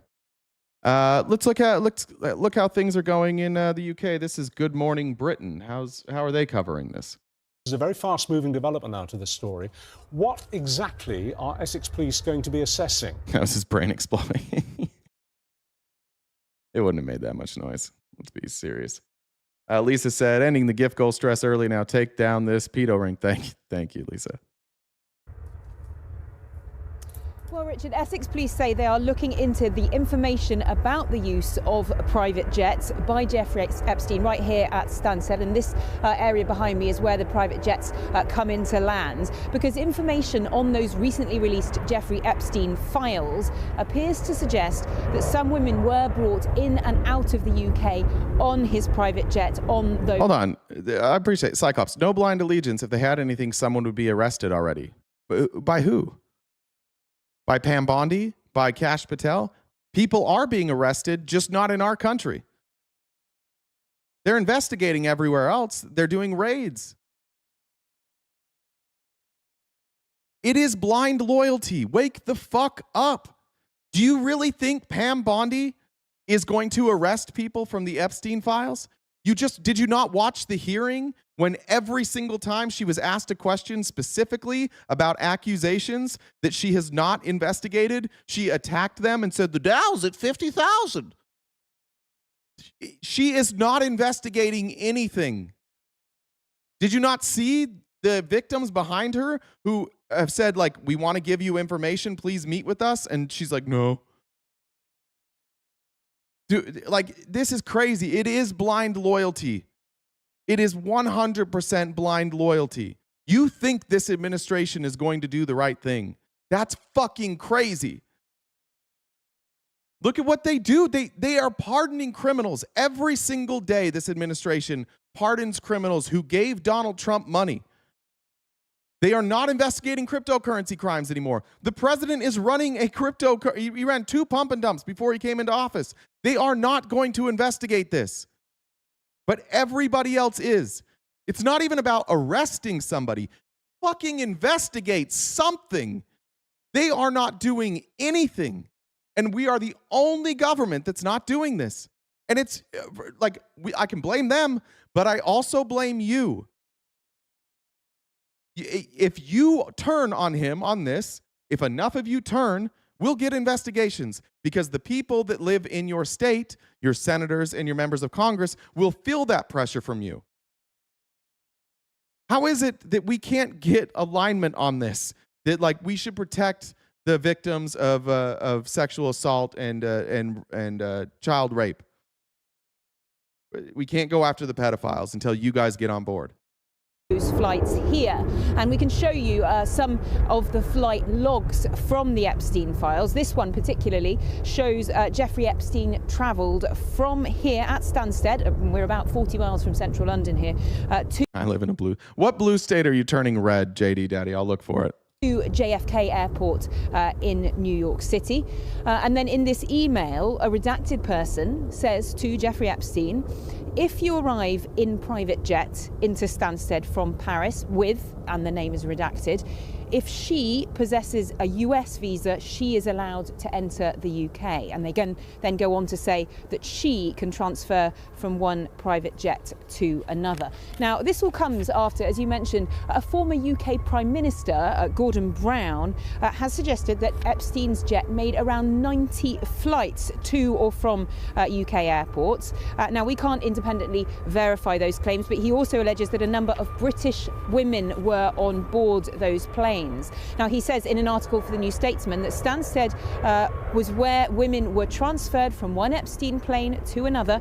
Women arriving on private planes into Britain would not need British visas, and it seems the authorities never knew what was happening. Now, he wants an investigation into just how and why those flights happened, particularly after Jeffrey Epstein was convicted in 2008.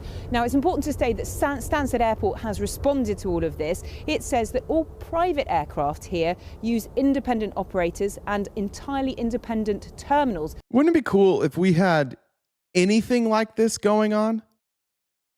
Anything at all? Wouldn't it be cool if our Department of Justice was following a single lead to look up anything at all? They're doing nothing.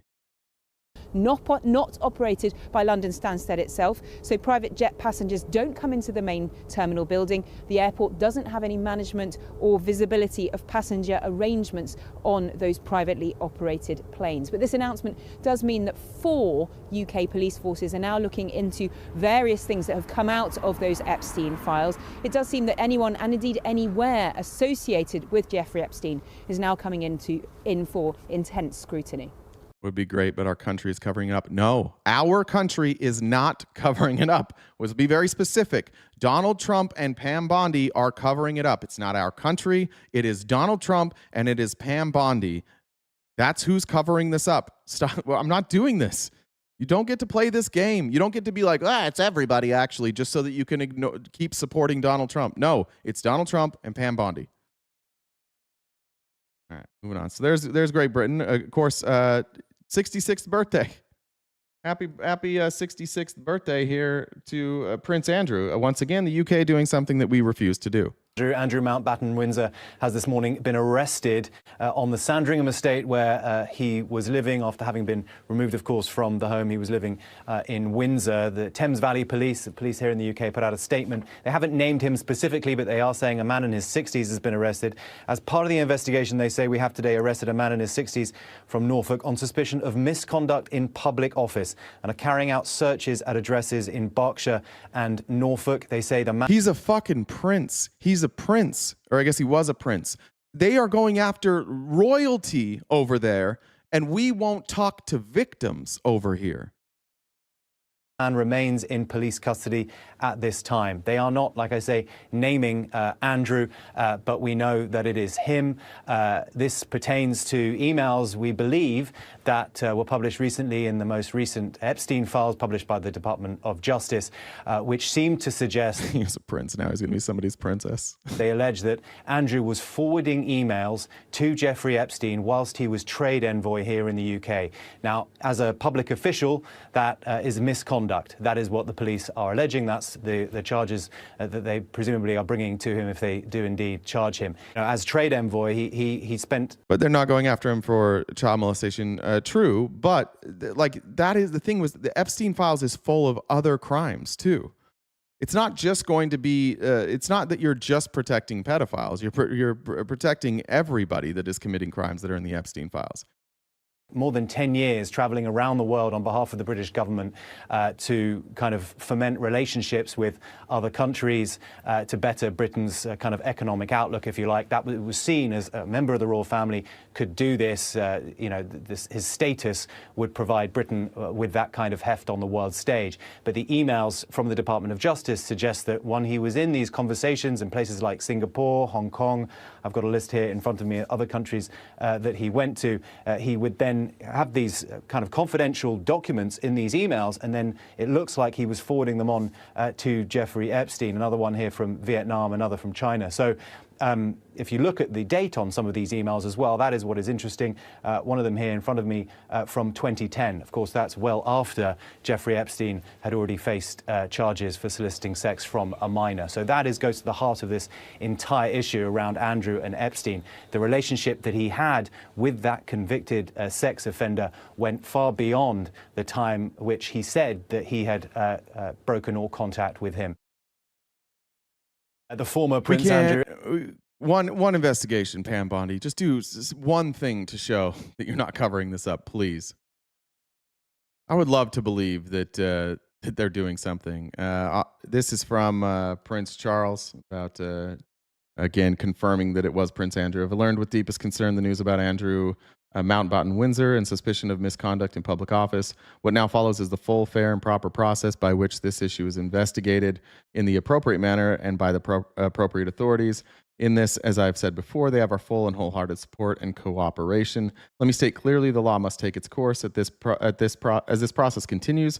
It would not be right for me to comment further on this matter. Meanwhile, my family and I will continue in our duty and service to you all. Charles. Not even trying to protect his brother. I mean, we may find out that he did protect his brother, but even then, like, these are small things that other countries are willing to do that we're not willing to do. This is their coverage now. Like, they are linking this to other people. They're taking down other people. They have no problem ripping apart their own government. Now, this is about UK former Prime Minister Gordon Brown. And some of the other people now that are going to be investigated and who are calling for investigations with ties to Prince Andrew. Just want to bring you a bit of a breaking political reaction. 5-minute mute for J-Sex for saying something dumb. Take that, J-Sex. Action and developments regarding this story. This is a statement from the former UK Prime Minister Gordon Brown, who writes the following: I've submitted a 5-page memorandum to the Metropolitan, Surrey, Sussex, Thames Valley and other relevant UK police constabularies. This memorandum provides new and additional information to that I submitted last week to the Met, Essex and Thames Valley police forces, where I expressed my concern that we secured justice for... Look, why don't we put the ADL on it? They seem to be able to track people down. Maybe the ADL could investigate for us. Trafficked girls and women. Well, let's discuss this further with our political correspondent, Amanda Akas. Amanda, Gordon Brown's taken a pretty active role in the last few weeks regarding this story, more broadly regarding the Epstein files. Just talk to us about what he's referring to when he's saying that he's submitted memorandums and information to numerous police forces. Well, yes, he hasn't actually given much more detail than this, but over the past week or so, he has given a number of interviews when he's talked about the fact that he wanted to see Andrew Mountbatten Windsor interviewed by the police, and for the police to reopen their investigation into allegations of women being trafficked through UK airports. And he said that he was calling for this after spending around a week himself going through the Epstein files in great detail, saying he was appalled by what he read there, particularly suggestions that many young women had been trafficked potentially through Stansted Airport. So he's spoken out about his own investigations into the files and what he believes needs to be done about this. And clearly, hearing today's news about the arrest has prompted him to come out with this statement about what he's come out with and submitted to a number of different police constabularies, this 5-page memorandum he speaks about. And then he says that's additional information to the one he already submitted last week, where he expressed his concern that we secure justice for trafficked girls and women. Now, clearly, Gordon Brown, as a former Prime Minister of this country and before that Chancellor for many years, is clearly a very weighty, influential figure within the UK, within UK politics. When he speaks, people will sit up and listen. But also it is significant that he has become connected in particular with this situation because, of course, he appointed... All right, you can go follow up on that. We're running a little short on time, but just wanted to show, again, the UK is doing something. Let's get to... I also have a clip here from... I do think I need to show this, actually, because... It's such a bizarre time that I want to dismiss this immediately. But given what we know, I can't entirely dismiss this. This is Prince Andrew's ex-girlfriend, Lady Victoria Hervey, with a pretty wild claim on Piers Morgan. I want this guy to stay alive. But who is what is the motive in this case? What is the motive of the person who, in your view, falsified this photograph? Oh, well, they were taking down the royal family, weren't they? Well, who were? Maybe Israel. Who knows? Israel? Goodness me, come on. What do you mean, who knows? I mean, you're putting forward all these photographs. You've got no... This is real. So what she has there is it's a bunch of photographs that she claims don't make any sense, and she's claiming that they're either edited or AI generated, and that's what took down Prince Andrew. It's not. This is all false. Okay, all right. This well, maybe go back to bed. Why would Israel be taking down the British royal family? Tell me that. Well, you tell us. You're the one who raised that. This is a fact. You raised it that Israel is behind... Calm down, old man. Look. On a hike with my dog, is it possible to enjoy touching grass more? No way. Just tell me to chill. calm down. So you're the person. Why would Israel be trying to concoct a picture to shame the royal family? I don't know because. But you just said it. I'm not talking about those agencies right now. I made that clear. What I have. You just said it was Israel. Without talking about that, this is hard we want facts. to talk about that. What is the genesis of your conspiracy Tom, theory? just stop. This isn't a conspiracy. These people do not fit in that space. I've measured it. They do not physically fit. This guy on the left is 5'8", 5'9" at highest with his hair, and he's higher up in the doorframe than Andrew is. But in answer to Tom's question... So her claim is essentially that Israel wanted to get rid of the royal family, and so they framed Prince Andrew, which is... fucking crazy. But then, like, you get into the Epstein files and you have shit like this. This is from Neely Priel. Apparently, Israel was putting in security systems in Epstein's apartment. We have here, I think this one's early at 3:28. Hi, today the technician paid a visit to the apartment concerning the alarm system. We have persuaded him not to have any cables at all. He will put near the the TV 2 devices keypad, which will connect to the electricity and the router as the TV cables do. Then there will be 6 sensors sticked to the window. I don't know how all of these people are like illiterate. They can neutralize the system from far before you need somebody to enter the apartment. The only thing to do is call Rafi from the consulate and let him know who and when is entering, and he will neutralize it for the time necessary. Is it okay? Have you any questions? Would you like to talk with the technician with Rafi Neely? Here's Neely. Jeffrey says he does not mind holes in the walls, and this is all just fine. I don't think it will be a problem to make a call to Rafi before entering. How much advance notice does he need? I'll be sure to tell Karina and Tess, as they are the ones that normally go in. So this is not his residence. This is a townhouse or apartment that he owns. And this is where like Ehud Barak was staying.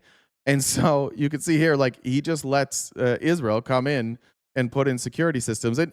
They for sure wouldn't do anything else, right? They for sure wouldn't have cameras.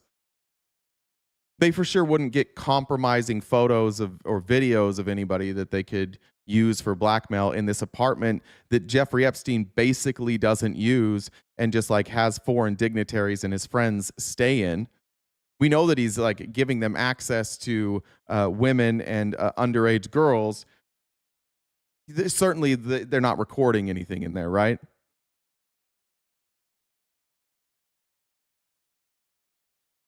Of course, they were involved. Here is some bizarre shit. Joshua Fink, he is the son of Larry Fink, who is the BlackRock CEO. And he was dating a model, and the visa was controlled by MC2, which is the modeling agency that was funded by Epstein, and it was run by Jean-Luc Brunel. Remember, Jean-Luc Brunel was later charged with both trafficking and rape. And when Fink would reach out to Brunel, he reached out to him about like a billing issue. Brunel took that email immediately and forwarded it to Epstein.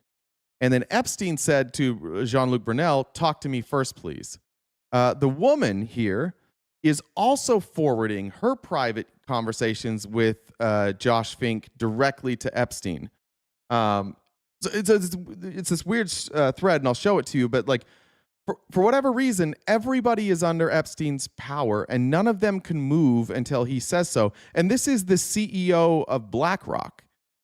This is a billionaire, and then and his son, and then a model who works for Jean-Luc Brunel.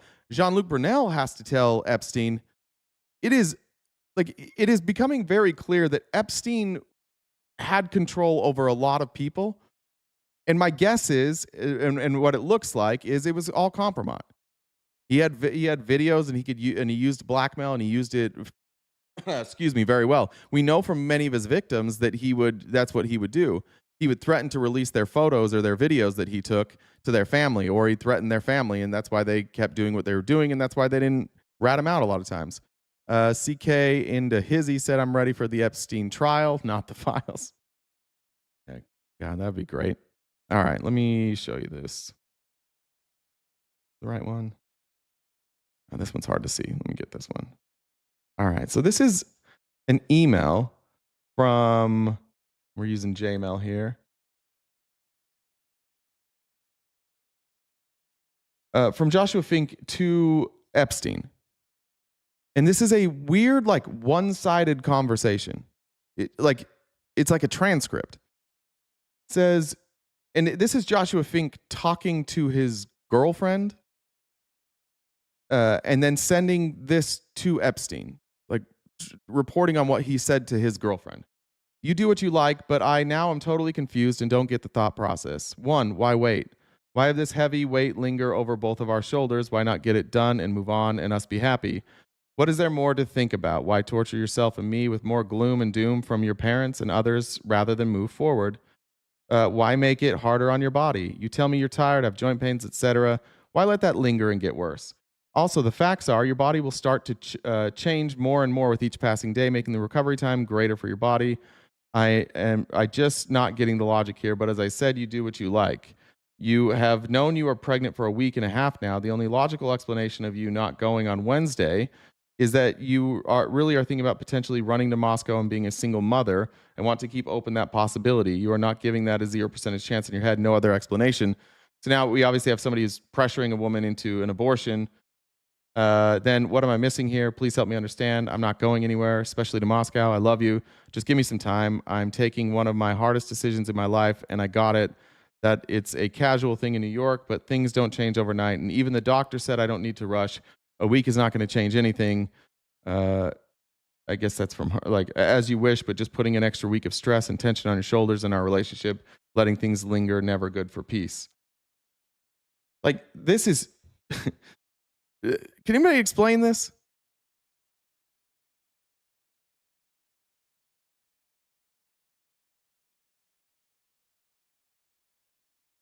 This web of Jeffrey Epstein and his ability to get everybody to just unload their deepest, darkest secrets to him all the time.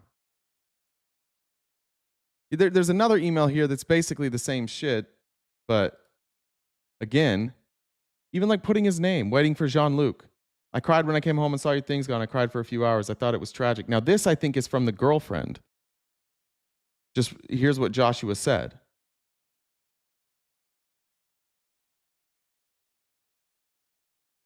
So Jean-Luc is sending him emails. The girlfriend's sending him emails. Josh is sending him his emails. And Josh's dad is like, make sure you talk to Epstein about this.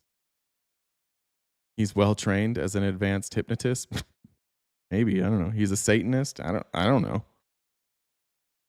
He was a Satanist idiot, or am I an idiot? I don't know which one we're saying there. I also found an email referencing a shit, did I not put it in here? I don't have the email, but it's referencing a case over and over it's Jane Doe v. United States. Actually, I think I have it here. Let me pull this up.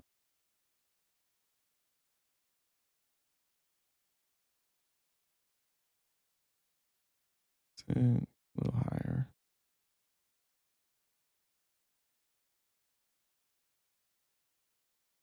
So this case gets referenced a bunch in the files here, and what this is in the state of Florida. This is for a motion to appeal on answers, and let me pull up. Okay, so this is the judge here is Kenneth Mara. And what they were looking at is a victims finding that there was a violation of the Criminal Victims' Rights Act, and what they were talking about is there was this non-prosecution agreement that everybody's now familiar with that was given by Alex Acosta to Jeffrey Epstein that essentially said, when you plead guilty to these two minimal crimes, we will not prosecute you or anybody associated with you. And so these victims sued because they're like, you're violating the Crime Victims' Rights Act. Like, of course, we should be able to go after anybody who abused us or who was involved in this. Do I know about the live on all of the Pity at 9 about Epstein's new evidence? No. But what the court ruled is they actually ruled that the prosecutors did violate the CVRA by failing to confer with victims during the non-prosecution agreement, and but also then declined to invalidate this non-prosecution agreement. So now we see again the Department of Justice refusing to do the right thing. And what they said, this was a Bush 1 appointed judge, and what they said is that I don't have jurisdiction, and because Epstein's death, there's no ongoing threat of violations. So he agreed that the non-prosecution agreement should not have existed, that their rights were violated, but that he was going to allow that non-prosecution agreement to stand. And that's what we've run into a lot. That's what we ran into when we were first trying to release these files, and they were making motions. Is there's this non-prosecution agreement that protects Jeffrey Epstein and all of his friends, and even when the courts rule against him, they rule for him. When people say like it's not a right or left issue, it goes deeper than that. It clearly goes much, much deeper than that. What's Pam Bondi going to do about that? Yeah, I do have that. I think Jay Rizzle, I think that's coming up. All right. This was a pretty amazing segment here from CNN yesterday. CNN investigation revealing unredacted videos of young women, including at least one minor who says she's just 15, posted by the Justice Department as part of its Epstein file release. The videos showing women's faces and bodies unblurred, in some cases in compromising situations. MJ Lee is out front. Unredacted videos of young women that CNN has censored here are among the millions of Jeffrey Epstein-related files released by the Justice Department. An extensive CNN review of the Epstein files uncovered at least 7 videos featuring unredacted women. Hi from Deauville. This girl, dressed in a bikini and heels, seemingly doing a model walk, says she is just 15 years old. Hello, my name is I'm 15 years old. I'm 1.78 meters long. Okay, look, Epstein obviously has these. This had to be facilitated by other people. No, they said young women and girls, because there are some people that are over the age of 18, but there's all these people that facilitated this. Why is Pam Bondi not investigating any of them? Why are we not, like, why are they not getting these victims together? Why are they not putting their stories together and trying to connect the dots? And I'm from Latvia. It was only after CNN inquired about them that a DOJ spokesperson said Thursday the videos in question have been removed and are being reviewed for appropriate redactions. This error message is gone now. Oh, we totally have a good reason to remove this. Is now in the video's place. By the way, notice that their response wasn't, we took it down because this is part of an open investigation, which would be like acceptable. But we're just not sure if we redacted it well enough. One of the videos included brief nudity when a young woman pulls up her shirt to expose her breast after singing Happy Birthday. The publication of these videos risk the potential re-victimization of women who may have been abused by Epstein years ago. It was also in violation of the DOJ's stated criteria on what information would be redacted in the Epstein files in order to protect the victims. To protect victims, we redacted every woman depicted in any image or video, with the exception of Ms. Maxwell. We did not redact images of any men, unless it was impossible to redact the woman without also redacting the man. Like so many other Epstein files, these videos are not accompanied by any information providing context about them, including who these women are, who took the videos, or the date that they were taken. The DOJ has also faced fierce criticism for other improper redactions in the Epstein files, including publishing victims' names, birthdays, and addresses, and the over-redaction of information about individuals who may have helped Epstein. Your Department of Justice initially released nude photographs and even the identities of Jane Does who had been protected for decades until your department released their names. Attorney General Pam Bondi was grilled this week by lawmakers in a contentious hearing and vowed that the DOJ was acting quickly to correct any mistakes. If someone's name was redacted, we said right away was not redacted and should have been, meaning a victim. We went back and redacted it. We're doing everything. Tonight, a CNN investigation. Sorry, this gets hard to watch for me, and so I'm just letting it play. I want to show this from a BBC documentary. Again, far more courage in Britain than we have here. What's alarmingly apparent is that the patriarchy here and the knee-jerk reaction to defend men at all in all cases is maybe more prevalent here than other places. These are all accusations. Every bit of evidence that we have against any of these people, they're accusations that need to be investigated. BBC and LBC and Good Morning Britain we showed earlier, like they're willing to report on the accusations and report on them accurately. And in America, our journalists have been so silenced and they're so afraid of this administration that they won't report on this until they can prove a crime, which is going to be nearly impossible. Unless you start connecting these dots, which Pam Bondi refuses to do, you're not going to be able to report it. You're not going to be able to say that it's proven. So we're at an impasse, right? If our media is afraid to report it unless it's proven, and our Department of Justice refuses to investigate it, do you see how easy that is for Donald Trump? Do you see how easy that is for any of his friends that are accused in these files? That's what they're hoping for, and you guys that are still supporting this, like you're giving them cover to not face accountability. If Trump is innocent, then we'll find out. Let's do an investigation. But it seems like none of you want to know. We've spoken to a number of sources who saw. You have to apologize for this, Bud. Bud says 2006 FBI report shows that Trump called them and told them to investigate Epstein and Maxwell. Not true. What it says is after they arrested Epstein, Trump called them and said, "Good job. We've known about this forever." So Trump admitted actually that he knew about it forever. Now, somebody check from Bud Russell. Bud Russell's next message needs to be, "I apologize, I'm wrong," or muted for 5 minutes. Donald Trump at the parties. Most paint a similar picture. Just describe to us the way Donald Trump behaved at these parties. I mean, this guy it was like a predator in action.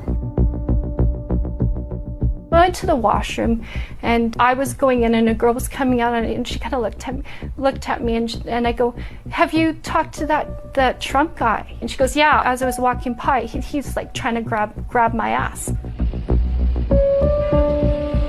We do know that he was having sex with them. Now remember, when he wasn't aware that he was being recorded, he said, "I'm automatically attracted to beautiful women. I just immediately start kissing them. You can do anything when you're a star. They let you do it." So this fits with his own description of how he treats women, and it also fits that he doesn't view women and children or underage girls in the same way that a lot of us do. If you want to reference how he talks about his daughter. But this fits with what he has admitted about himself. He was also in a deposition where they asked him about that, and he's like, "Yeah, that is true. Yeah, if you're a star, they let you do it. That's just historically true." How do you know that? Because the next day or days after we'd hear about it, he'd brag about it to his friends, and it would get around that he scored, maybe 1 or 2 girls at a time, which is what he loved to do.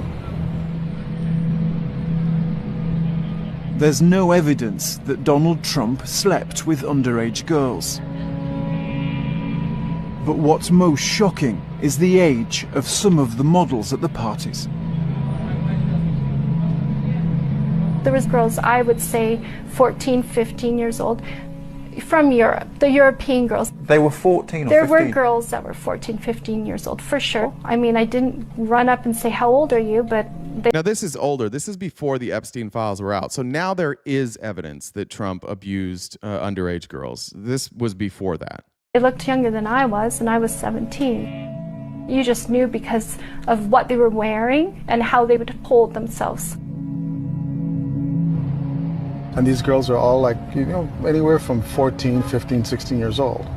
There was very few girls above the age of 19 there. And boys, thank you. Not another one. Important to add that as well. And you saw Donald Trump with these girls who were that young, 15, 16? Absolutely. Absolutely. I mean, they're standing around with them, ogling them. It was just disgusting. I felt like I was in the presence of a shark we're getting ready to roll his eyes back in his head and bite me. That's how I felt. It was just like, get the hell out of here. Rhonda said Pam Bondi needs to be added as a co-conspirator. Yeah, she might. That may just happen. I mean, what's this administration going to do if they're not still in power? This is going to be pretty easy to try. Like we already know the cover-up's happening. We have evidence of the cover-up happening. They would lose in any court case. The options now are stay in power forever, or you're going to go down for this. Let's listen to Pam Bondi lie. Pam Bondi certainly lied before Congress. Ted Lieu caught her, and good for him catching her in real time. But we know for a fact that she lied about this. It's done. There is no evidence that Donald Trump has committed a crime. Everyone knows that. This has been the most transparent presidency. He's the one that asked that those files. I'm reclaiming my time. I got your answer. You said there's no evidence. Trump asked Chairman, please stop the clock. Stop the clock. The legislation. This is time. Time belongs to the gentleman from California. Okay. All right. Well, if there's no evidence, then somebody, MAGA, can you explain to me what this evidence he's about to present is? I'm going to put up another document from a witness who called the FBI's National Threat Operations Center because I believe you just lied under oath. There is ample evidence in the Epstein file. Don't you ever accuse me of a crime. I believe you just lied under oath. I forgot about that. She's such a lunatic. Oath And this is all on videotape. You said there's no evidence of a crime. I'm showing you, here is a witness statement who called into the FBI's Threat Operations Center. He drove Donald Trump around in a limo. He overheard what Donald Trump said to Jeffrey on his cell phone. He was so angry, he was going to stop the limo and hurt Donald Trump. And he met a girl who said she was raped by Donald Trump and Jeffrey Epstein. She later had her head blown off, and officers at the scene said that could not have been suicide. No one. This is the problem with how fucking stupid you are, MAGA. And Neil, this is for you. It said, that's not evidence, that's accusations. Accusations are evidence, you dumb motherfucker. All of this is evidence. You guys are confusing evidence with definitive proof. Testimony, firsthand accounts are evidence. This is evidence. Now, I get that you're dumb. Okay, let's look this up. Let's look this up for you, Tony.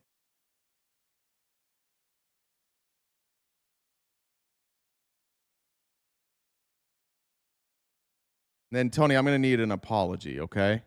That's how we do things here.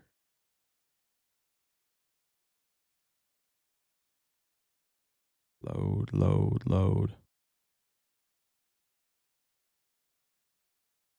All right, there we go. Is testimony considered evidence? Yes, testimony is considered evidence in legal proceedings. Testimony refers to oral or written statements given by a witness under oath, such as during trials, depositions, or affidavits, and qualifies as admissible evidence under rules like the federal rules of evidence when relevant, material, and competent. It provides firsthand accounts that to establish facts distinguishable from physical or documentary evidence. It is evidence, and I look forward to your apology. It's inconvenient. You don't like it. It's evidence. She lied under oath. And she's not, like, she went to law school. She knows this. I know that you don't know this, but she knows this. No one at the Department of Justice interviewed. It's not hearsay. It's a firsthand account of what he witnessed. Hearsay would be if somebody else told him this story, but somebody else didn't tell him this story. This is a firsthand account. None of you know what words mean. Viewed this witness. You need to interview this witness immediately. Epstein should rot in hell. So should the men who patronized his operation. And as we say here today, there are over 1,000 sex trafficking victims, and you have not held a single man accountable. Shame on you. If you had any decency, you would resign right after this. It was testimony. You're dumb. You're just dumber than dumb. Neil, you have one more chance. It's not testimony. It was not to a court. You want to see it again, Tony? We got to teach you shit. Do you know what any words mean, Tony? Jesus Christ. Now I've got to. I don't know how to find it in the history here. Give me 1 second. What do you guys think? You think Tony's going to apologize after this? Just tell me. Oh, we only have a couple minutes left. I can go a hair over. All right, Tony. It can also be given in a deposition. That was a deposition. Doesn't have to be in court. All right, that other Tony needs to apologize, though. Yeah, it's a different Tony, not Tony Tigress. There's different Tonys. It's a different Tony. All right. So do you think Republicans are gonna do anything about that she lied under oath? All right. I'll cruise now. Here's more evidence. And severe trigger warning here. This is from JML, but you can see the actual numbers if you want to go look these up on justice.org if you'd like. This is subject information, Donald Trump. Additional info, please do something. Most of the girls have now committed unalived themselves or were unalived by others. How is contact known? Ms. Maxwell introduced us against our will. There's evidence there. Then we have this. Maxwell, additional info. Other women shared their experiences. Women from Miss Teen USA said Trump raped them also. House contact known. She brought us in from a van in Mexico. She told us we were going to foster care in America. There's more evidence. Should we investigate that? Doesn't look like it was investigated. Let's go here. How about this? A confidential human source from the FBI, somebody that the FBI already has established trust with, here says, Special Agent Blank and Special Agent Blank met with Blank, a confidential human source with whom the FBI has recently established a relationship. The CHS reported the following. Epstein had a compound in New Mexico where he lured and video recorded underage women. Have we raided that compound? No. Are they doing it now? No. Have we investigated this? No. He also had a private island. Epstein was President Vladimir Putin's wealth manager and provided the same service for Zimbabwean President Robert Mugabe. Epstein had some connection to Blank from MIT Media Lab, but CHS was unsure of the details. CHS, again, is confidential human source.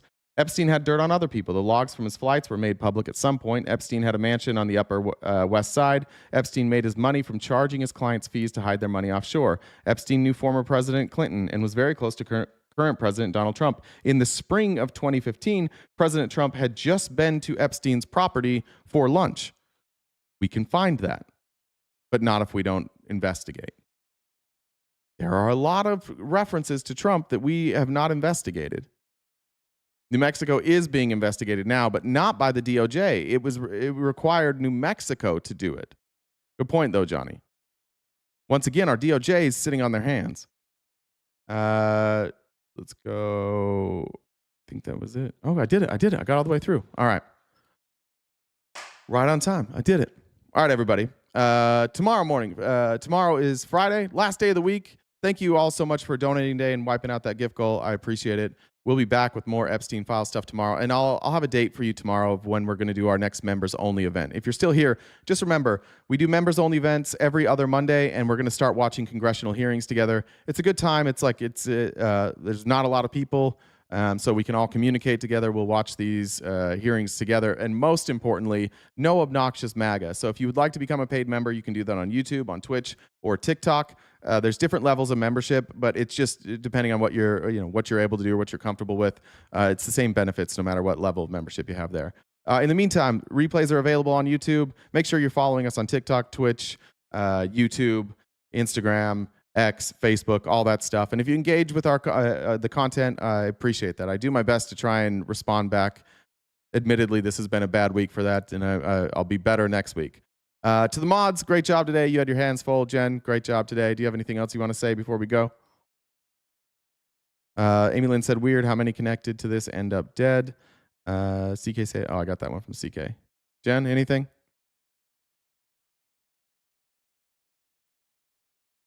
I don't think so. All right. To everybody else, take care of yourselves. Oh, there we are. No, nothing else. So. Okay. All right, guys, take care of yourselves. Take care of your loved ones. Go outside and touch grass. If you don't have grass available to you to touch, smoke grass. If you don't smoke grass, I don't know what the fuck you're doing. Good luck to you. I wish you all the best. Until I see you tomorrow, take care of yourselves, stay cute and cool, and have a great summer.